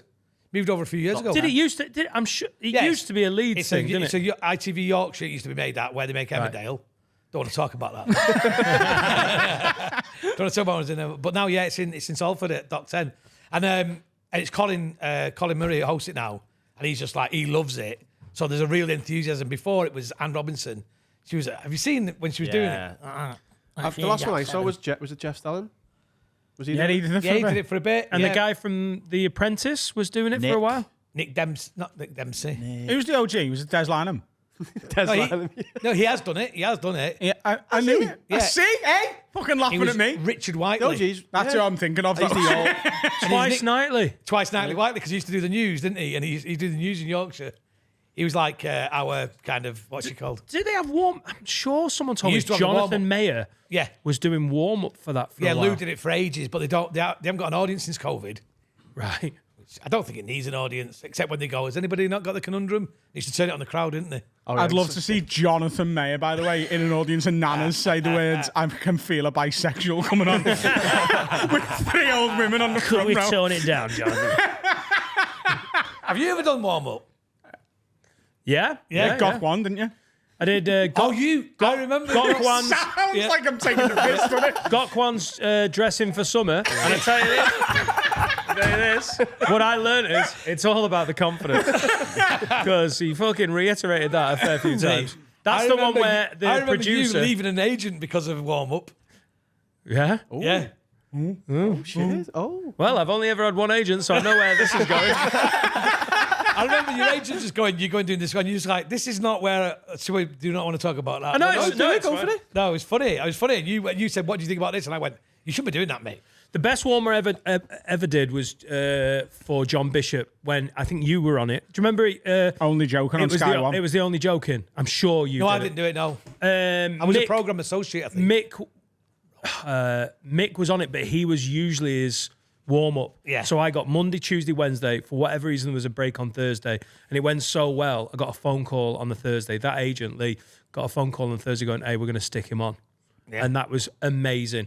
John Bishop's crowd, all dead sound. They're all there to see stand-up. They're also not Stuart Lee type fans where you're like, I like comedy, but it has to be a certain type of comedy. They're just up for it. And then on the other side of that, Pappy's Fun Club, warm-up for Pappy's Fun Club in Glasgow. I've never died on my hoop for so long. I bet the programme died as well. When the floor manager went, Dan, keep talking. I did how warm-up bad must on things have to be for you to stop talking? I was on the 35th break. I was trying to predict when there was a break. I was like, these cunts are going to start again in a second. I'm not starting something, so I pause for too long. Dan, keep talking.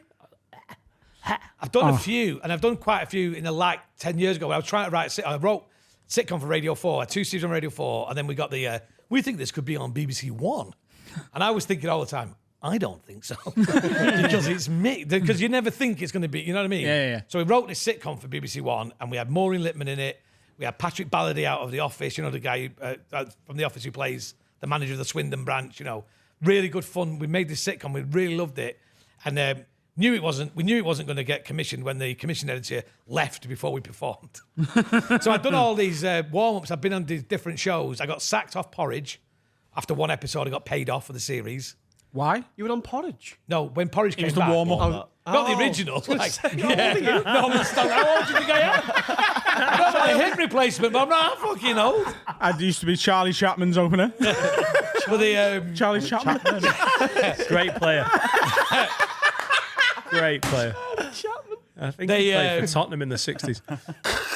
So I did these warm-ups for porridge, yeah. So I loved it. It was really good fun. Because it's like doing a 350 people in Salford, and it's me doing stand-up, and I'm pretty good at it, and they're sort of my kind of crowd, but it was almost too good for the show. Do you know what I mean? Yeah. I was doing too. I mean, that sounds like No, you meant it. The analogy is you meant to just fluff them, not make them come.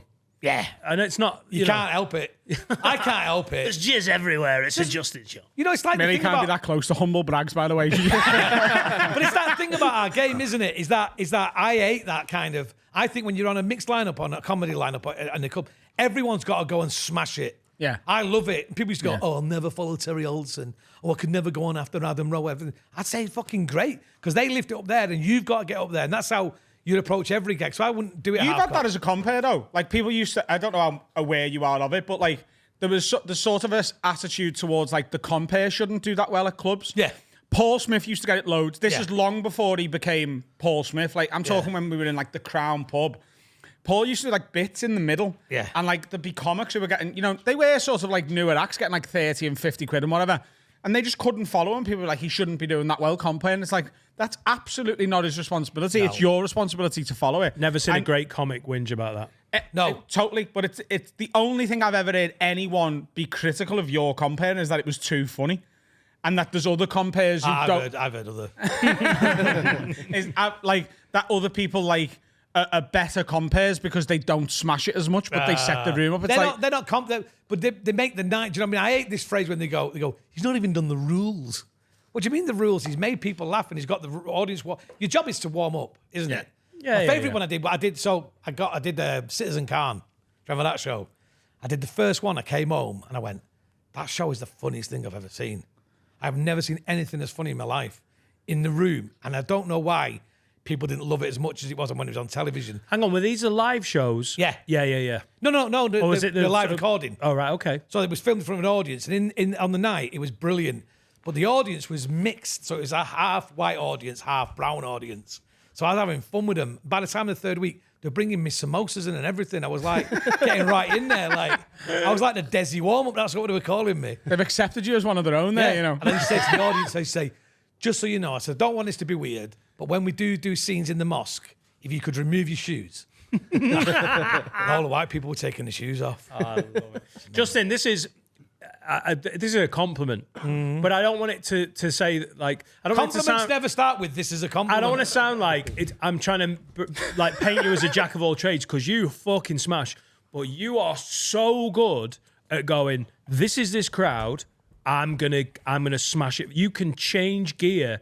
There's not many comics can fucking hump Saturday Night at the Frog or like Saturday Night at Rawhide and then go and do Edinburgh and then just like you've said, play a half Asian, half white like TV warm-up gig. You're so good. And I always admired that when I was getting going. I was like, I want to be employable. I don't want to be one of those comics that's like, they didn't get me because this is just me, so they don't get me. I like being a comic who is like, cool, I'm going to meet you halfway and adapt to that. You're unbelievable. I don't even meet them halfway. I head them off at the pass. People are always looking for an audience. I need to find my audience. No, you don't. You need to find your voice, and then you need to come. I've got this big thing in comedy where I think if you think something's funny, right? If in your head you write a joke and you go, that's funny, in my opinion, without any shadow of a doubt, for as long as time lasts, it's funny. It's your job to convince the audience it's funny. That's all it is. Yeah. Once you've written it, it's funny. It's funny. That's it. There's funny there. You're just not selling it well. You're just not, and you just got to do different things for different audiences. And I think I spent about 10 years being a comic, and in that time I was doing loads of radio and different things, and I took my eye off the ball, and I wasn't doing it. And then one day I remember it. Yeah. I remember it. Like, I remember you coming back because you were earning good money and you were working every morning. And I remember gigging with you and going, oh, it's interesting. Yeah. Because Justin you were at like 70% of what you were. Yeah, yeah. And I remember we had a chat about it. And I came home and I just went, I can't do it. Within about 2 years, you quit, and I gigged with you, and I was like, yeah, there you go. We've Justin's back at spoken full about this power. before, though. Any sort of success, whether it's, like sort of the extracurricular stuff you do as a stand-up, like radio or hosting TV, and it can even be getting a big stand-up fan base, makes a lot of comics worse. It makes them lazy. They end up performing to just their own crowd. They never test it in front of as new a crowd as they can possibly get to. And it's very easy to go, I want a good bit of money now and I can just fucking phone this in and it'd be fine. It takes a lot of work once you're doing well as a comic to get to stay as good, and it takes even more work to get even better. And I think the only way you can really do it is by staying in and going back to comedy clubs. But when you're earning a chunk of money and you have to be in a studio at 4:30 in the morning and you're there till 10 and then you've got a nap and then where's your life? That's it. Like, breakfast radio will fuck up your stand-up, won't it? That's, But when you're 75, and you look back on your life, no one's ever going to go, he did the best traffic and travel I've ever heard. and you did, by the way.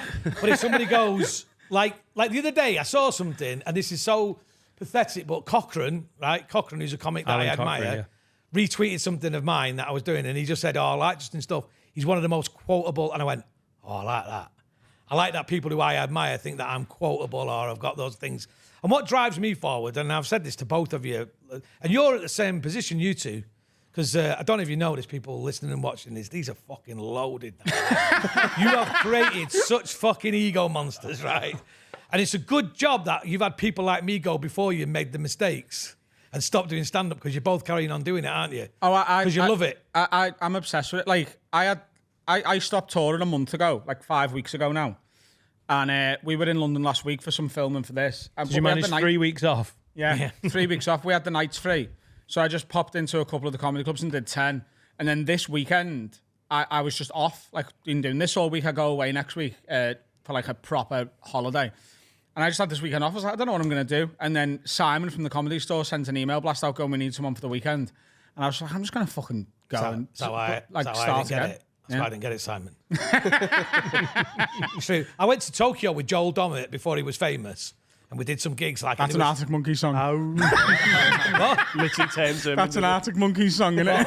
I'm just... All right. What did I say before? Anything that sounds like an Arctic Monkeys song. So me and Joel went to Tokyo to do these gigs, and they were like really fun gigs and everything else. But we had a day off, and we went and did open spots at the Tokyo Comedy Club. Yeah. Fucking brilliant. Fucking shut that. It's class. Yeah. Was that the most fun of the trip, though? Like, Yeah. We bought all our souvenirs and showed them the audience and everything else. And also, the Tokyo amateur comedy scene isn't that very good. So we absolutely smashed it. When we were in Berlin for Paul Smith's stag do, they found, we were away from them for this bit, but some of them found a comedy club and they went in, and Freddie and Paul got on, and Freddie smashed it and Paul died on his ass. I bet Freddie's not mentioned that, has he? They called Quatch or something, that comedy club. No, I can't remember what it was. Like, it wasn't Cosmic Comedy, because that was the one we tried to get into, but they said, you're all too drunk and it's a stag do, so no, which is fair enough. Yeah. Have you done gigs abroad? What have you done? I've done some European ones in September, the start of this tour. They were fun, different, slower pace, very sort of challenging to slow my voice down a lot. Done quite a bit of stuff in New York, just in the clubs, and then Dubai. Yeah. About to announce Australia. You smash Australia. I'm really excited. I love Australia. I've done it twice. It's like one of the best places to do comedy ever. It's just Never been at all, but September this year, it looks like we're going to do a week, about 5 shows. I think, and this might sound like, I think we're just a bit ahead. You know, like America's a bit ahead of us in terms of stand-up. Yeah. I think we're a bit ahead of Australia. So we've got a little bit of an advantage when we go there. We can do well there. So, but it's brilliant. They love comedy as well. They really appreciate it and take it seriously. Yeah, you'll love it. So it's like a run of festivals out there, because I know New Zealand sort of bookends it, doesn't it? Yeah, well, I've done. But is it like Perth, Adelaide? I don't know. I've only done Melbourne, and then I did a tour. I did the Melbourne Comedy Roadshow, but I did Western Australia right up the coast. Oh, nice. That was amazing. Yeah, But they're With all Ronnie February to May. And then I'm New going to go in Zealand's September May, and just do one-off shows. Oh, I'm not going to nice. do. I don't want to be away for spring. You'll be months. going in spring. Then it'll be nice. That I think it is spring. Yeah, yeah. it's the other way around, isn't it? Bloody bonkers. That Comedy Roadshow thing is, I'd fucking love that. And not that I wouldn't love doing the festivals, quality. but to be like, hey, would you want to stick around for 3 weeks afterwards? We're getting a van. Get a van. And we're going to go up to middle of fucking nowhere Yeah. on the east coast of Australia. Yeah, well, West Coast. West We went- Coast. You get out of your hotel, right? And it'd go, turn left onto I-1. The sat nav would go, 100, 400 kilometres, turn left, you have arrived. And that's all it was. Next town. Went to all these like mining towns, like little ports and everything, very industrial. It's fucking brilliant. It was, Ronnie Cheng.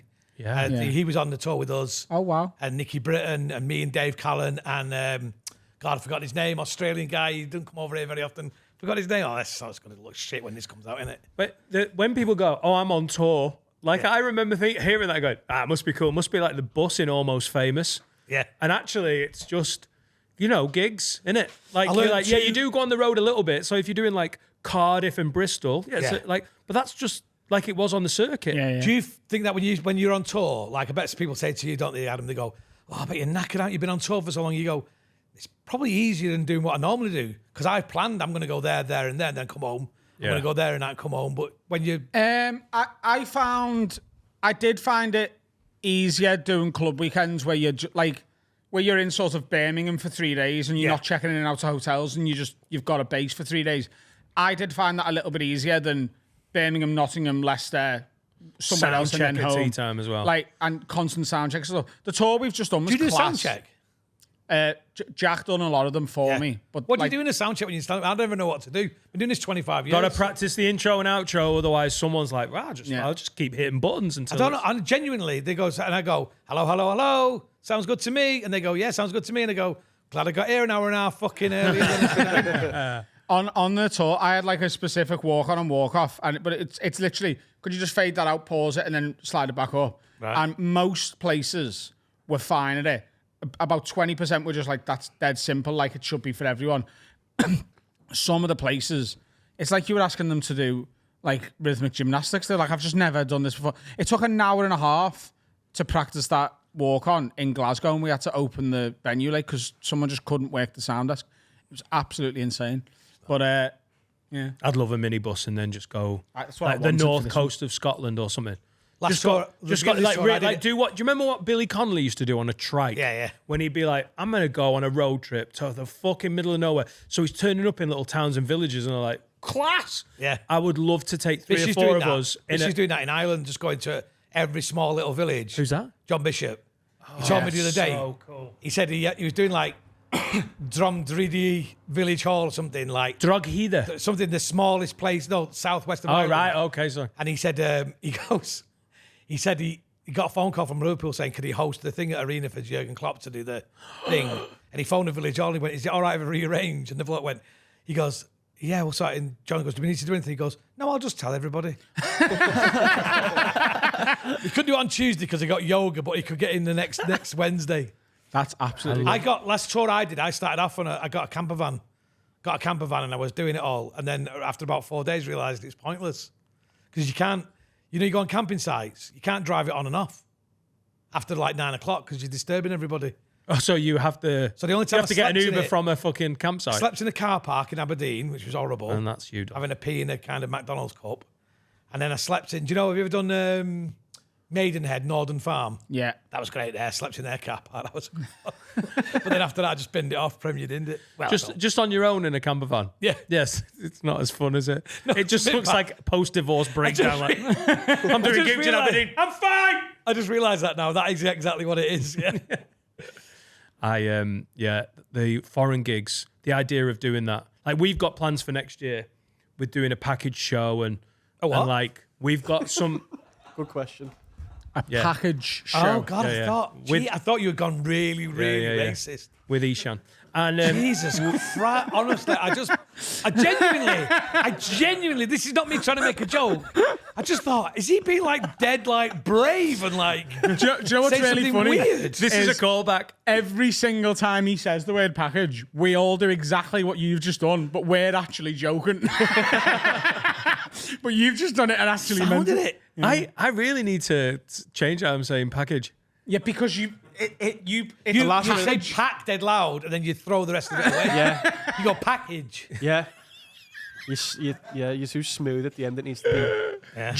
Package. No. Sounds like you're trying to say that word. Pookage. No. Just say package. Oh. I had a bit of stank on it. How long have you been going, Justin? 25 years this year. 25 years. Quarter of a century. Yeah, that is. 25 years. 1999, I was driving my car down the street. I used to be driving my car down the street. Driving my car down the road. I was a salesman for a transport company. I was listening to 5 Live and it was a comedian. I can't remember what it was. I thought, I love comedy. I used to go to Frog all the time. I used to go to Frog and I used to go to Southern, which was the Agraman's Buzz Club. Oh, yeah. And I seen some I used to be a little bit of a Johnny Vegas groupie. Whenever he would pop up and I'd look in the listings and see when he'd be on. And I loved it. And they're like, in those days, Johnny would do clubs and they would be like events. Yeah. Potter's Wheel stuff and all that. And he'd be doing stuff. And then I just thought to myself, I went, I'm funny. I could be funny. And I was quite old. I was like 28, 29. But I could do that. So I phoned the Frog up, literally phoned the Frog up and went, how would you become a comedian? And he went, we have this thing on a Monday night. And he put me in for 2 weeks later. Went down. And Monday nights then, now it's Beat the Frog in it, what you invented, where it's like a competition. Then it was this Red Raw thing. We used to get a £5 for turning up doing new jokes. And it bought us a packet of fags for the week. It was brilliant. And it was me and Mick Ferry and Owen Rankin. It was a gang of us. And used to go on every single Monday. And used to do Tuesdays at the Everyman in the bistro. Used to do all these, and then really quickly I got good quick. Do you know what people do, don't they? I got good quick, and that's how I started. Loved it. Gave up my job. Got a part in a TV show. Gave up my job. just like ordinary everyday sales that everybody else. What TV show? Phoenix Nights. Oh, You've heard it. Really good. Really, I remember really meeting you when you were doing Big Value in 2001. Yeah. What a fucking Jim Jeffries, Steve Hughes, you. I can't remember who else. Rowan Agolata. Oh, yeah. With the best joke I've ever heard from a comedian who's not going anymore. Sorry, second best joke. Do both of them. My favourite one is, and nobody knows who this girl is, and I love this joke. And she's dead man. It's a bit like Rachel Fairburn kind of esque. And she goes, I was walking down the street, and I went past one of them mosques. And I thought, I want to have a look in that mosque because it's in my community. So I go in the mosque. He goes, I open the doors and just loads of shoes in the lobby. I thought, what's going on here? Open the next doors. Massive bouncy castle.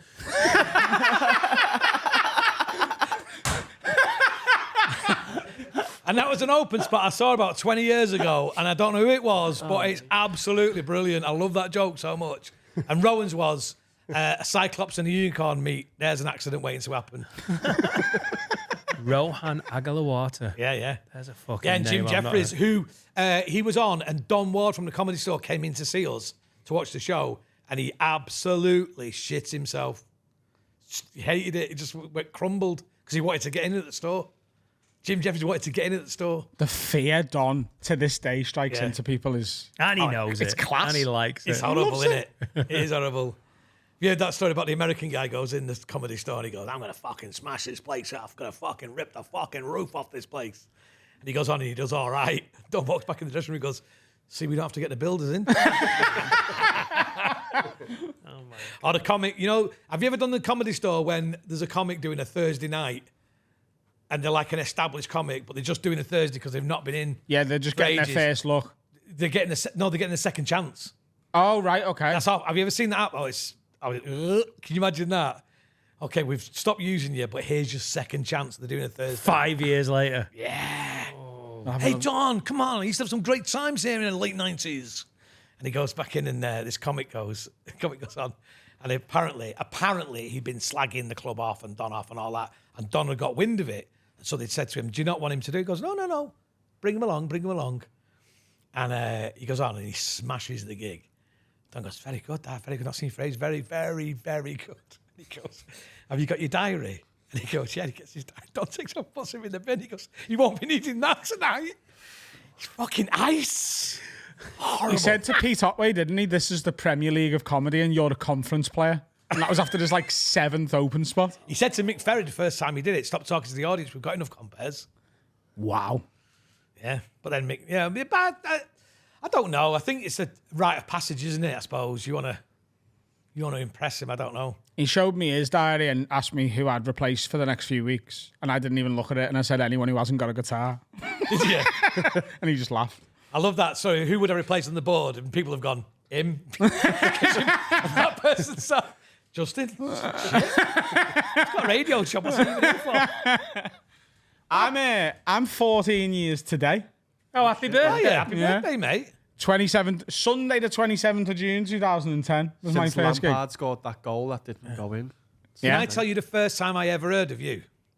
Sure. This is a great story, right? Okay. This is not going to be a good story. No, it's a nice story. Oh, is it? Yeah, That's so- fucking. This must have been 5 years in then. About a year or two in, right? You were down in London doing some gigs, and you went on the Sunday or the Saturday to go and watch Steve Gribbin's band. Oh shit! Yeah. Yeah, Steve Gribbin. Next time I saw him, he goes, "Do you know this young comic from Liverpool, Adam Rowe?" I said, "No." I said, "I don't know him." I said, "I've heard the name." He goes, "I've not seen him do stand up." He said, "But he's going to go far." I said, "Why?" He went, "Keen as fuck." So Yeah. Keen as fuck. That's what he said. So when I first started going to London, obviously you're doing a lot of either poorly paid or completely unpaid spots. Yeah. And one of my mates, Johnny Schumacher, he used to live in Brockley, so sort of just north of like Forest Hill. That's where they're down there, aren't they? And I used to stay with him, and every year they have the Brockley Festival.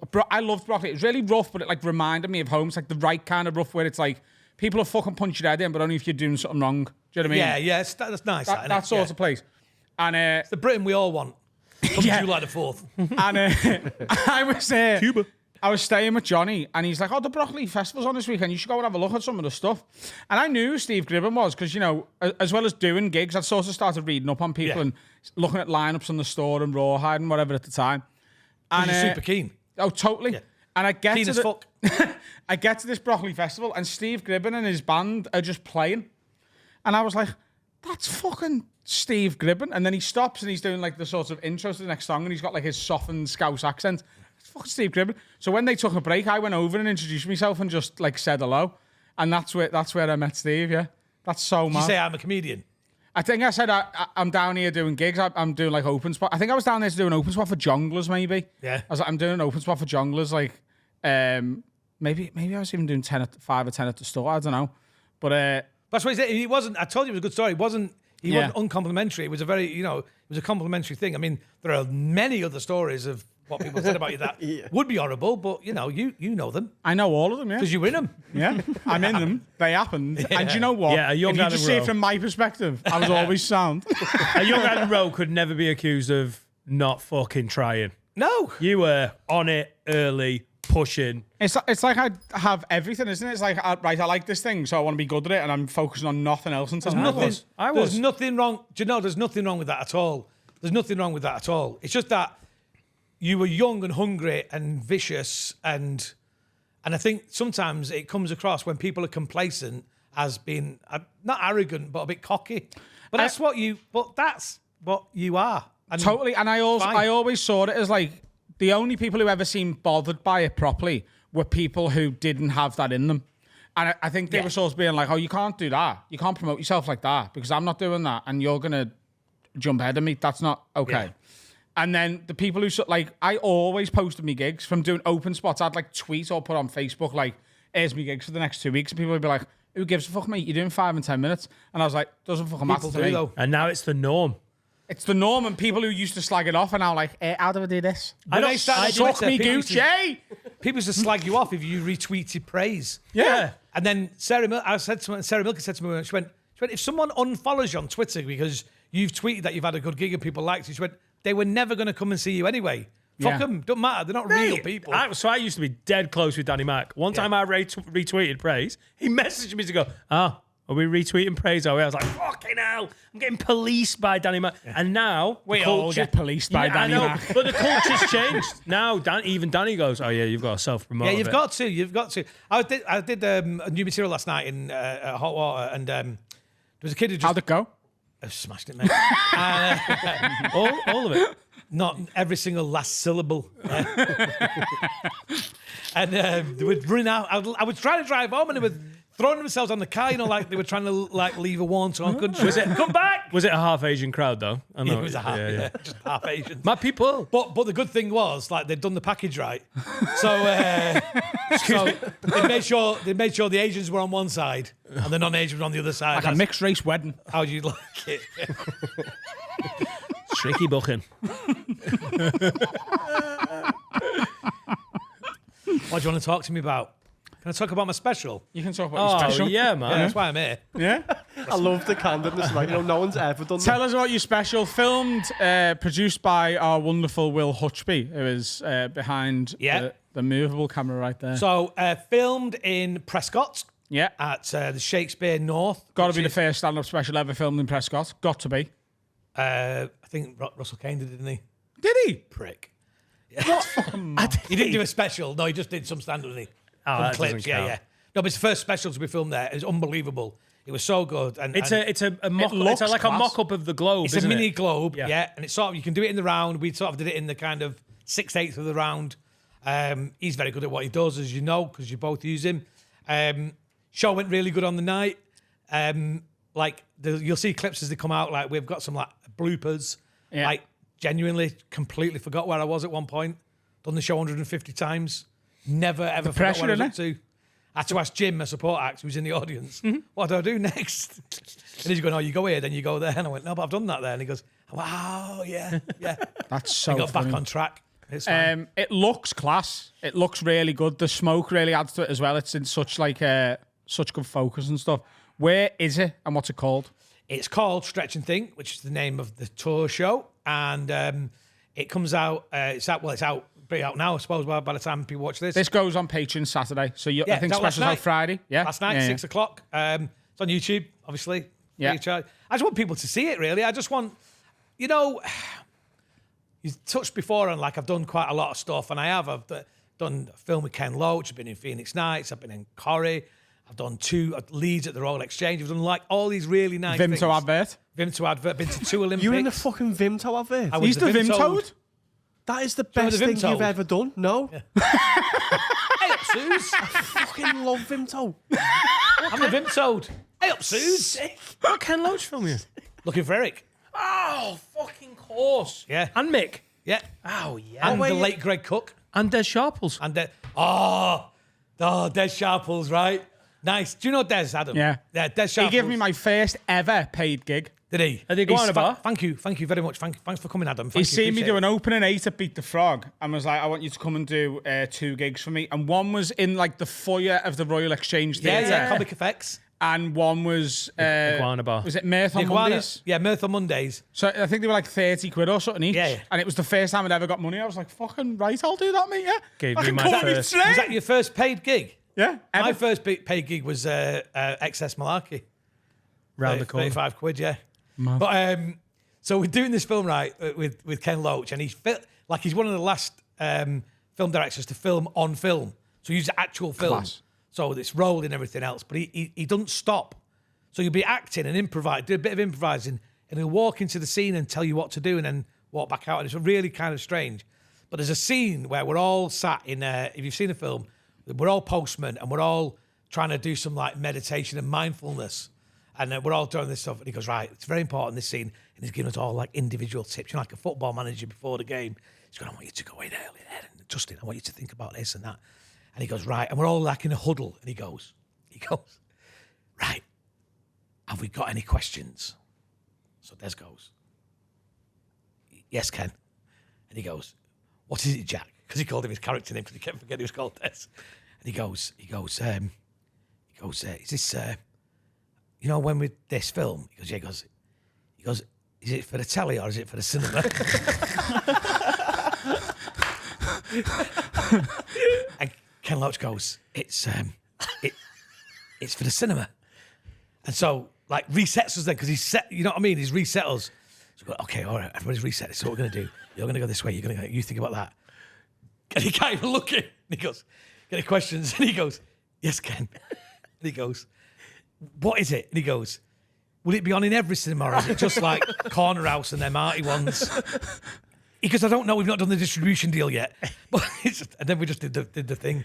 But then when it came out, Des got the bus from his house in Chorlton to town to watch it with all his mates.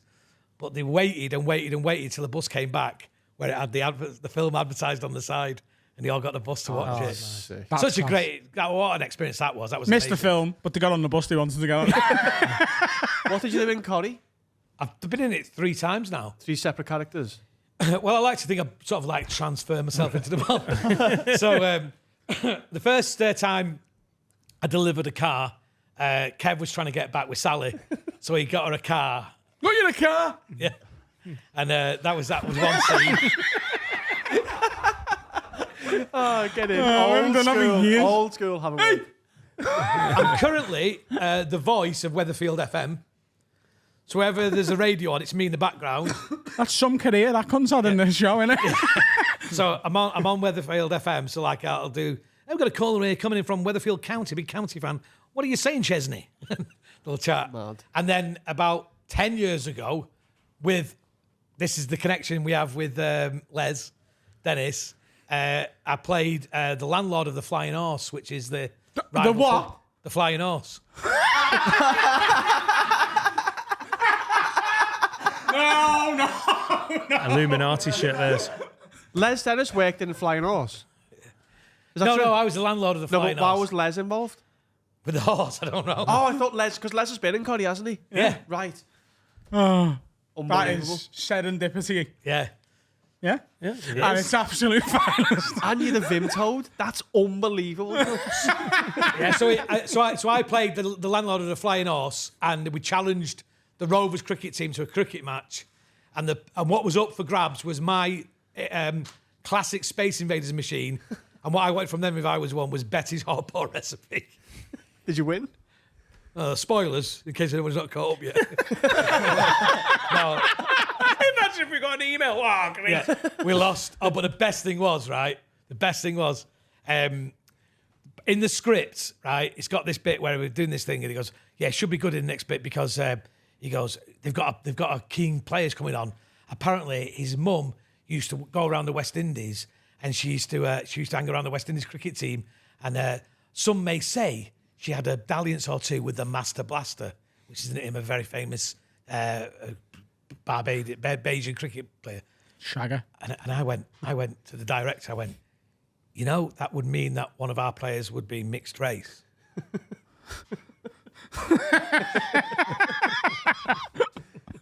Everyone. I had to bring a mixed race player in to play to match the joke. No one had spotted in the script. I'm the king of continuity. And that's what people say about you. Yeah. The king of continuity, yeah. By the way, it'd be really funny now if you'd shot that special twice and you just got like a different shirt on after claiming yourself as the king of continuity.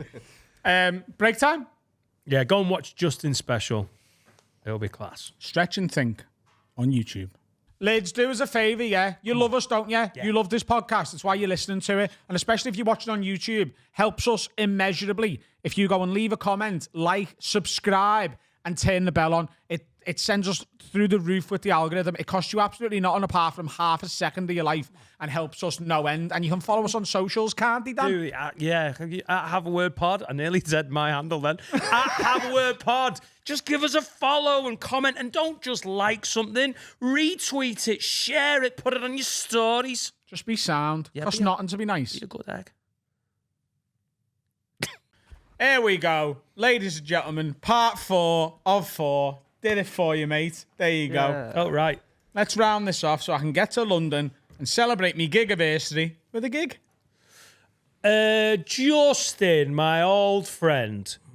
Room 102 is a brand new feature we've thought of and conceived of completely. Yep. No IP going anywhere else. Very similar to the TV show Room 101. Oh, yeah, I forgot. Yeah.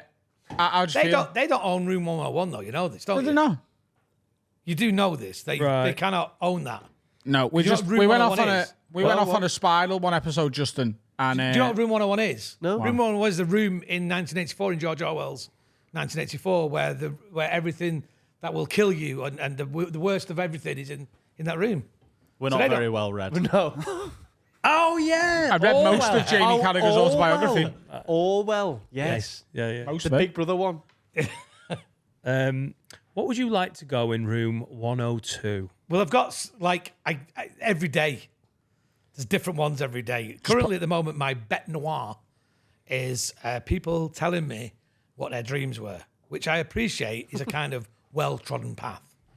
But I've thought about it long and hard. I'm sick of fucking people telling me I had a dream. Like, unless you're Martin Luther King, couldn't give a fuck. Right. So you're okay with people telling you their aspirations, those type of Oh, dreams? yeah. Know what they dreamt about. What they dreamt about the night before. I'd like to hear what you're manifesting. I'm Yeah. fucking up for that.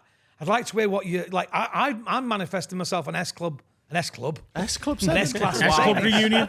Try harder. I'm manifesting an S Class Mercedes. That's what I Bring want. Paul back from the dead. I want that. That's what I want. I can do that. Yeah. Yeah. I want a Ford Bronco. Not Yeah, for the OJ reasons, just because they look cool. OJ. Yeah.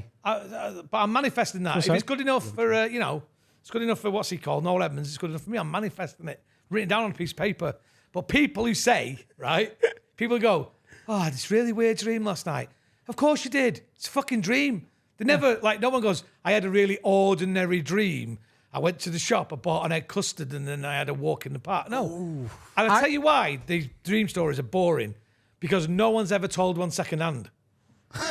No one's ever told you the dream, and then you've got home from work and went, oh, Julie had a smart dream today. Hang on, finish it. I'm just going to ring Tony. Tony, stop what you're doing. My missus has had the best dream. You want to one sit of the down? lads has said. That is similar to, here's the thing. Everybody knows what they would have been called if they were a girl or a boy. No one else needs to know. It's not an interesting enough conversation I was starter. called a girl's name because mum was that fucked on the drugs. I was a girl for 6 hours. I was called Lisa for the first 6 hours of my life. Lisa as well. He's a crack baby. Yeah. I did have a boring dream once that was so dull, it was noteworthy. Yeah. I was on Cocodamol and I went to sleep. You and the told me whole a dream story. No, but the whole 8 hours was me working an 8-hour shift at Frankie and Benny's. That does my head in. But it was so drawn out. Did you and have breaks? I knew the people. We ran out of calamari, and in my dream, I felt a bit stressed. I was like, "Oh shit, calamari is a really popular starter." I've never Listen had to music such as well. Calamari. unbelievable dream. I woke up and went, "Oh shit, I don't work at Frankie and Do Benny's." you dream a lot? Yeah, but the usual random tombola of Anxiety fucking mental. dreams. Do you know what a common dream for me is? Go on. Right. I'm not doing but I commonly dream, and it wakes me up, that I'm driving pissed out of my head and I'm about to plough into loads of people and that. Right, I know what you mean. Yeah, yeah. And I Are you don't sure even you're not drink. just drunk imagining that? I don't even drink. So it's just getting behind the wheel, fuck it. Having a laugh. You've had the dream as a comedian where in your dream someone's like, "Hey, your stage time's in 15 minutes," Yeah. but within the dream you haven't got any material. Yeah. Like I've had that weird anxiety where I'm like, "Oh, I don't know what my jokes are." You're like, in real life, you defo do. For some reason, that's playing on my It's mind. anxiety, isn't it? Yeah. It's because you spent a lot of years as a compere probably, and You didn't have any jokes. you're internalising people trying to book you as a compere. Oh, and he's got no jokes. He's shite. Just You should do the crowd comedy. You know what? This is worse than the nightmare. If you've ever worked in hospitality, you've done it. Like, if you finish a big shift, you'll very commonly go to sleep and act like you're still there. And I did it's constantly when I awful. worked in McDonald's. Yeah. I'd just wake up and I have to go to work, but I've just been to work. Yeah. I've got the mental strain of just being in work, and now I've got to go and do it again. So you used to worry about working at McDonald's. Like when I was on the radio, I used to worry that I was putting the wrong faders up and saying the wrong thing and doing the wrong traffic and travel and all that. Imagine if you're a heart surgeon. How horrific are them dreams? I fucking put the wrong ventricle in. I wasn't worried. These weren't like anxiety dreams. This I is was why just you never doing lasted at a shit. McDonald's, 'cause you didn't This care is enough. why I never lasted, yeah. You didn't care enough. Apart from when someone goes, "Hey, I had a mental dream," and you're like, "Oh, Yeah. you'll never believe what you were doing in it," and then everyone's ego goes, "All right, go on, tell me." Have you ever had a very, very graphic sex dream? And I'm not going to ask you the details that you couldn't tell anybody. You ever woke up ashamed? I mean, I've never woke up ashamed. I mean, I mentioned this recently. Sometimes I can't look at my phone for a couple of hours because of the porn I've just been watching. Because it's like depraved. In your dream? No, in real life. Oh, right. Dan, what was your face for then? I've had a sexual dream about my sister-in-law. Oh, yeah. So happy you said in-law then. In, I am and I'm not, because I thought this is going straight on the Patreon. I've had a rude dream about my What sister-in-law. can I be so bold as to say? Does she already know? What? Does she already know? No. Penis entering her. Oh, full Was he good? visuals, and Was he good? in my head I was like, "This is great. It's Laura's sister," and then woke up with that. Like, I felt like I cheated. Did you tell Laura? Yeah. What? Yeah, I told Laura. Yeah. Oh, you She was like, right, "Oh." okay. Did you tell all the details? Oh yeah, every detail. I told her how many times I made her sister come. The whole thing. Any bumming? Have you ever done anything with Laura and gone, your sister That's how she likes comes. this? In my dreams. That's how my sister. That's the only way she gets off. Right in the back door. Imagine if she At went, Christmas as well. Was there any bombing? Never mind the turkey. Never mind the turkey. Come with me in the pantry. turkeys to come. She's a dirty girl. Would have you told Laura's sister? Dirty bird. What? Have you told Laura's sister? Yeah, I phoned her up. He has now. I phoned her up. Hiya, Becca. Guess what? And she goes, was there any bumming? Laura You know, is, you love turkey. Well, Never been bummed. Laura's a good-looking woman. thank you. Yeah. She's a handsome woman. I wish you'd stop texting her that. No, she's a good-looking woman. I'm not doing that in my dreams. Is handsome a It compliment? used Yeah. to be. a Yeah, yeah. woman? No, it means like don't like because when you're like I'm 54, I can't go. Hey, your wife's fit. Yeah, I totally. go. She's a handsome woman. Yeah, it does make it sound like she's got a strong jawline and an She's a Adam's apple. horse. Beautiful work. She's a Fit beautiful work, woman. she is fit. And Yeah. And she's tall. She's about 17 hands. Yeah. And if you ask her, can I bum you? She go. Would you say her sister is comparatively as good looking as she? Oh, fuck. Oh, Becca's beautiful. More beautiful than her sister. Oh, we've got some. Is she handsome then? Oh, sorry, my legs just. Don't worry about me. I just had an aneurysm. We'll move on. How old She's is beautiful. How old is Laura's sister? She's beautiful. 11. I just wanted to get there. That's amazing. How old is she? Old enough. Has she got a husband? She knows her way. She knows her way around a turkey. Let me tell you that. I love how you do that voice, which could be me, Toby Foster, or Vernon Manning. I love it. Thanks very much. Thank you. It is. I was telling this story today. I went to the Embassy Club, Vernon Manning's club, when I was younger. It was awful. And the best. But I would have loved to go. I don't know why I didn't. I had chance. And have you ever worked? Did you ever work it when Smug ran it? No, I heard Manford did it, and then It was horrible. But we went to this club, and there was waiters in white coats. There was about 18 of us, and they come over, and they were like, dead fucking hard. It's like, they go, right, lads, what you fucking having? That's the customer service. And we go, we'll have 14 lagers, 3 bitters, Why are we talking like that? 2 ciders. Why was I talking like that? Because we were frightened of them. Because they were from the rough end of town. So 14 lagers, 3 bitters, and 2 ciders. All right, and you give him the money, he comes back. Same again, lads? Yeah, same again. Third time he came back, he went, can we have 13? He went, don't fuck me about. Okay, we'll just have what we were having. You're still driving, Dave, no matter what you said. the legendary Embassy Club. Did you just play up it? the road? When Smug the took it Frog. over, Yeah. like after Bernard gave it up, he wasn't dead. I played it a few times for Smug, and it was like, but there was loads of people coming thinking it was the Bernard Manning show. Yeah. And then we were going on going, have you ever noticed dog shit? It was a bit weird. Tony Skip was on. Do you remember Tony Skip? No. Tony Skip had one of the best jokes I've ever heard. He used to say, I was on the bus with the bus pass, and the ticket inspector comes on. He goes, tickets, please. He goes, and I give him the mega rider. And he goes, hey, this is 6 months out of date. Like I was going to fucking eat it. And Tony Skip was comparing, and Tony Skip once compared a Monday Night at the Frog when it was dead quiet. And somebody told him, just to get going in the room, just chat to people, ask them the name and where they're from. He did it with everybody, just ask them the name and where they were from. It was like a performance piece. What's your name? Tony, where you from? Swinton. Nice to meet you, Tony. What are you called? Do Some of my early comparing that. Fucking brilliant all night just doing that. Anyway, so he was comparing, and he said, where are you lads from? And he went, Yorkshire. He went, it's fucking shit. And this is like half the audience started up and started going, Yorkshire. And I'm on the back, and when I was doing a character I used to do, waiting to go on as a character. What character did you? I used to do Derek Randall, the failed insurance salesman from Ashton Underline.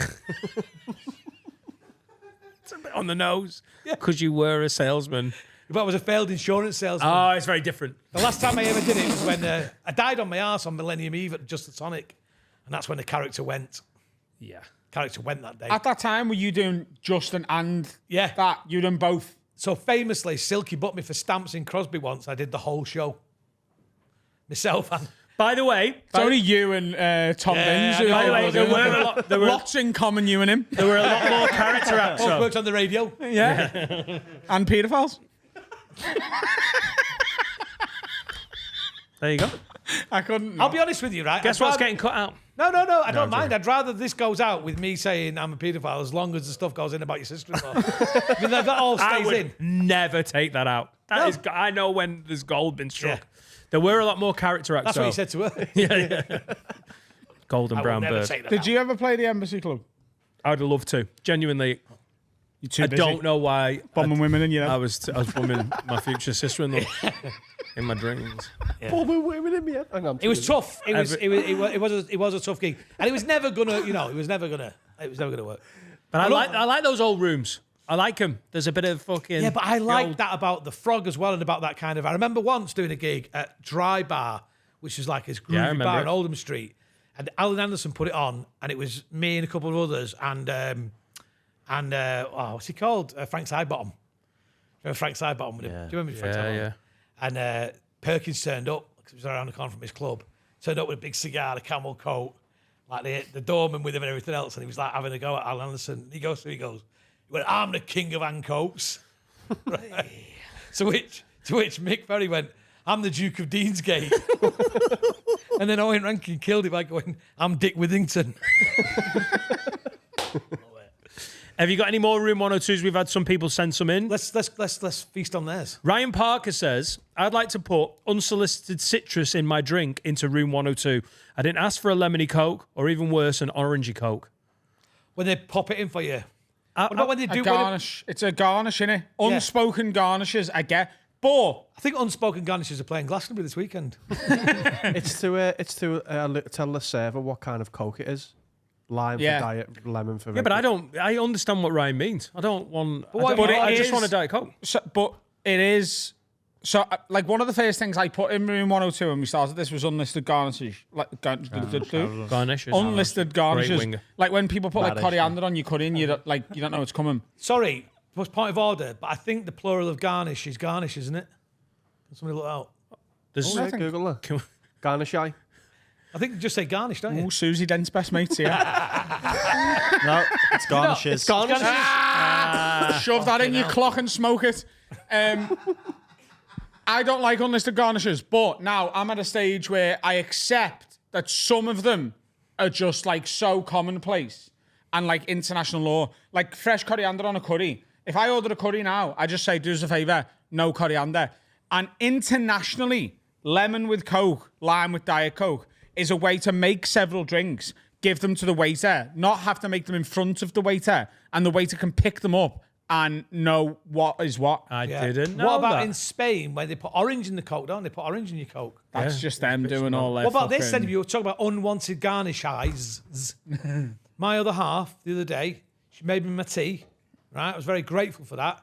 And I had vegan chicken Kiev, right? Oh, sorry, chicken Kiev. I had vegan chicken Kiev, and it came on the plate. And I thought there's been an accident. She's put sweet chili sauce on the Kiev Oh, without my Oh no, that's not. approval, request, or acknowledgement.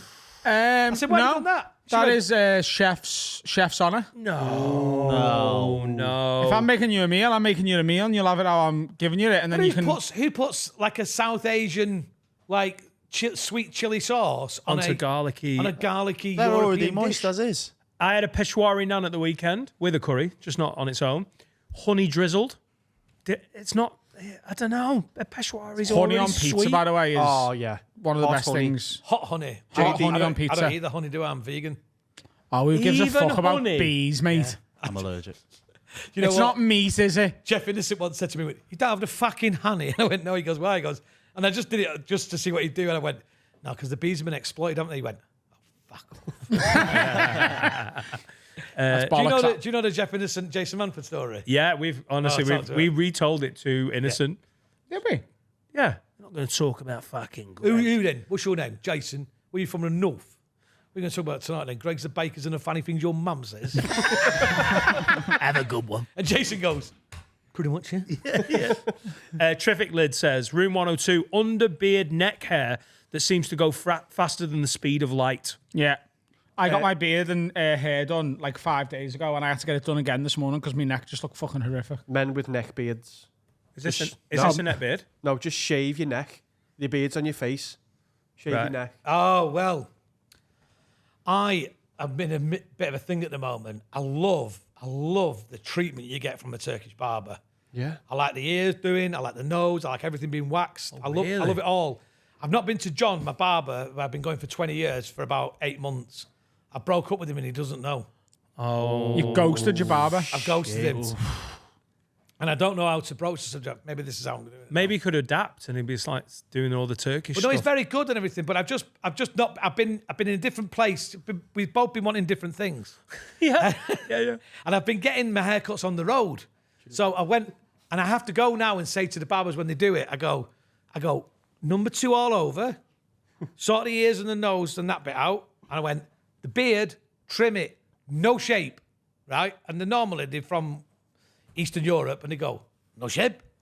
And I go, They no like shape. those sharp lines, don't they? But I'm 54. Right. I look like I'm like a nonce. Like I do look like I'm trying too hard to. Like, look at the jaw. Like, look, Adams looks good. Yeah, you are at that. You're at that point. I'm at tipping point. You are. But Yeah. you look good. You look good for your age. Adam, you look sharp. Imagine I had it done the other week. I had it like a strap round there. It looked like a surgical device. What do the Turkish do? Like hair-wise? Kebabs. Yeah, I know, but not mid-hair. Teeth, hair. Chili sauce on your face, bro. They do. Oh, I've had that a couple of times. I didn't know that was a I want the saying. waxy nostril, the waxy ears, where they put earbuds in, and then it's. I love it. And then it they a show go. it you. Show you in the barber's just You see that? chili They show it sauce you. on your face, bro. I mean, this is a that's kebab the shop, catchphrase, but I'm isn't it? good. Yeah, hell, mate. It's a little catchphrase, isn't it? Chili sauce. Chili garlic. And then so he puts the cotton buds up, and then he pulls them out. But then the weird thing, he shows you. Oh yeah, I'd want to see. But I was in one in Newcastle. I'd want to see as well. About 6 months ago. I was in Newcastle Saturday morning. It's a fucking massive Geordie, like fucking huge. Like, flip-flops on in winter, that big. Do you know what I mean?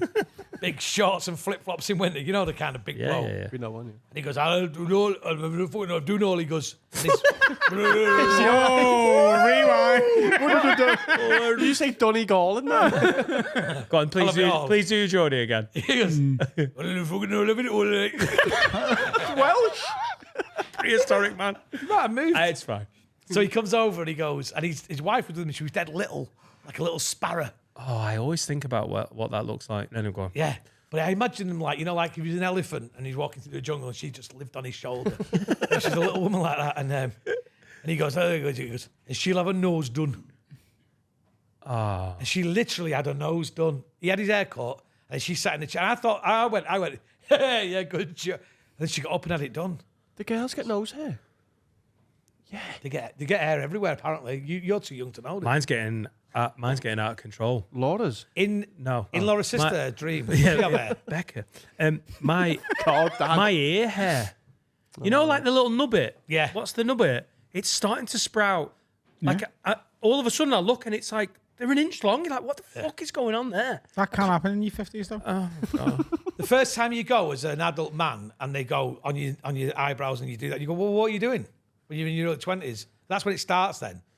Once you stopped, once you started, you can't stop. it. It's going. Pringles. If we had Turkish people in Chester, I'd give it a go. Is there one round here? I'm looking at you. Turkish people. There's Turkish barbers literally everywhere. Go to London Road. they're not There are Turkish. 40. Kurdish. Most Linden They're all Road. Kurdish, aren't they? London Road. London? London. Oh, I love that. On the He showed me Coronation it Street today, one, yeah. London? You seen it? It's a quick cut of like Coronation Street episodes where someone says they're going to London and everyone else in Coronation Street is just incredulous at the idea that anyone could be going to London. Somebody like, oh yeah, Tracy's gone to London. And someone goes, London! Like they've gone. Put the radio on. London, it's me. Someone's gone to London. Yeah, but I love having it all done. But I have to say, and a couple of times I've not been explicit in what I've wanted, and I've had like the lines like I'm thinking I'm Alessandro Del Piero, like a thin line down there, and just it doesn't suit me. I like being short, I like being neat, I like just having that done in and out, simple. When I go to London, I treat myself. Have you ever been to a Ted's grooming room? Oh, Ted Baker? Yeah, I have, yeah. It's Great, isn't it? Wow, what's that? What's that? Talk to a ball man. It was round the corner from where we did the Have a Word live show at the Underbelly Festival. There's loads of them. There's loads of TEDs. It's near Oxford Circus, just up from there. It's about 50. Near the BBC, that one. And I just went in. Oh, you went halfway. And Didn't you? my beard was fucked, and I was like, I'm just gonna get it done. And it was in one of them. It was class. But like the barbers I go to, where we film, Josh does my hair and my beard. It's not far from our studio here. It's where we filmed we did like a barber special, and they do all of that for you as well. Did they do the arm? You ever had that? Smack. Blood taken. No, they do that and then they pull your fingers and crack your fingers. I've seen one where they soap up your whole head. Time or and they're something. they're literally doing your Oh, they face do and your that? head. And, Have you done that? This No. is a chiropractor, Justin. no, they I've do- seen they it. do- I've seen they do it. it all, yeah. Nah. I'm not having a If my barber. barber started doing all this shit, I'd be like, cut me hair and fuck off, will you? Yeah. And then they get the big Turkish hands up. Oh yeah, I've had that. Job. Oh yeah, give me an address for that. It's called the Turkish delight. You have to ask for it. You dirty. Can I have a delight? Got big hands. I reckon that's a podcast, ladies and gents. Thank you very much for listening. Go and watch Justin's special. Stretch and Think, out now on YouTube. Justin Moorhouse. Thank you. We're going to get off, but I'm sure Finn has got something for us all to have a little listen You're to. gonna love first. this one. We have this is a song called "Time to Go" by the Seamen. They are a Birkenhead, They're everywhere. a Birkenhead via Guangzhou China punk band. Oh my god. It's proper punk. Time to go. Half Chinese, half wool. Yeah, That sounds like the worst things to come out of China this decade. make some good t-shirts though. So there you are, the seamen. We gave you a plug. I hope you enjoyed that. When will the semen be released? In their own time. When my haircut's finished. All right. Love you, lads. Bye, Felicia.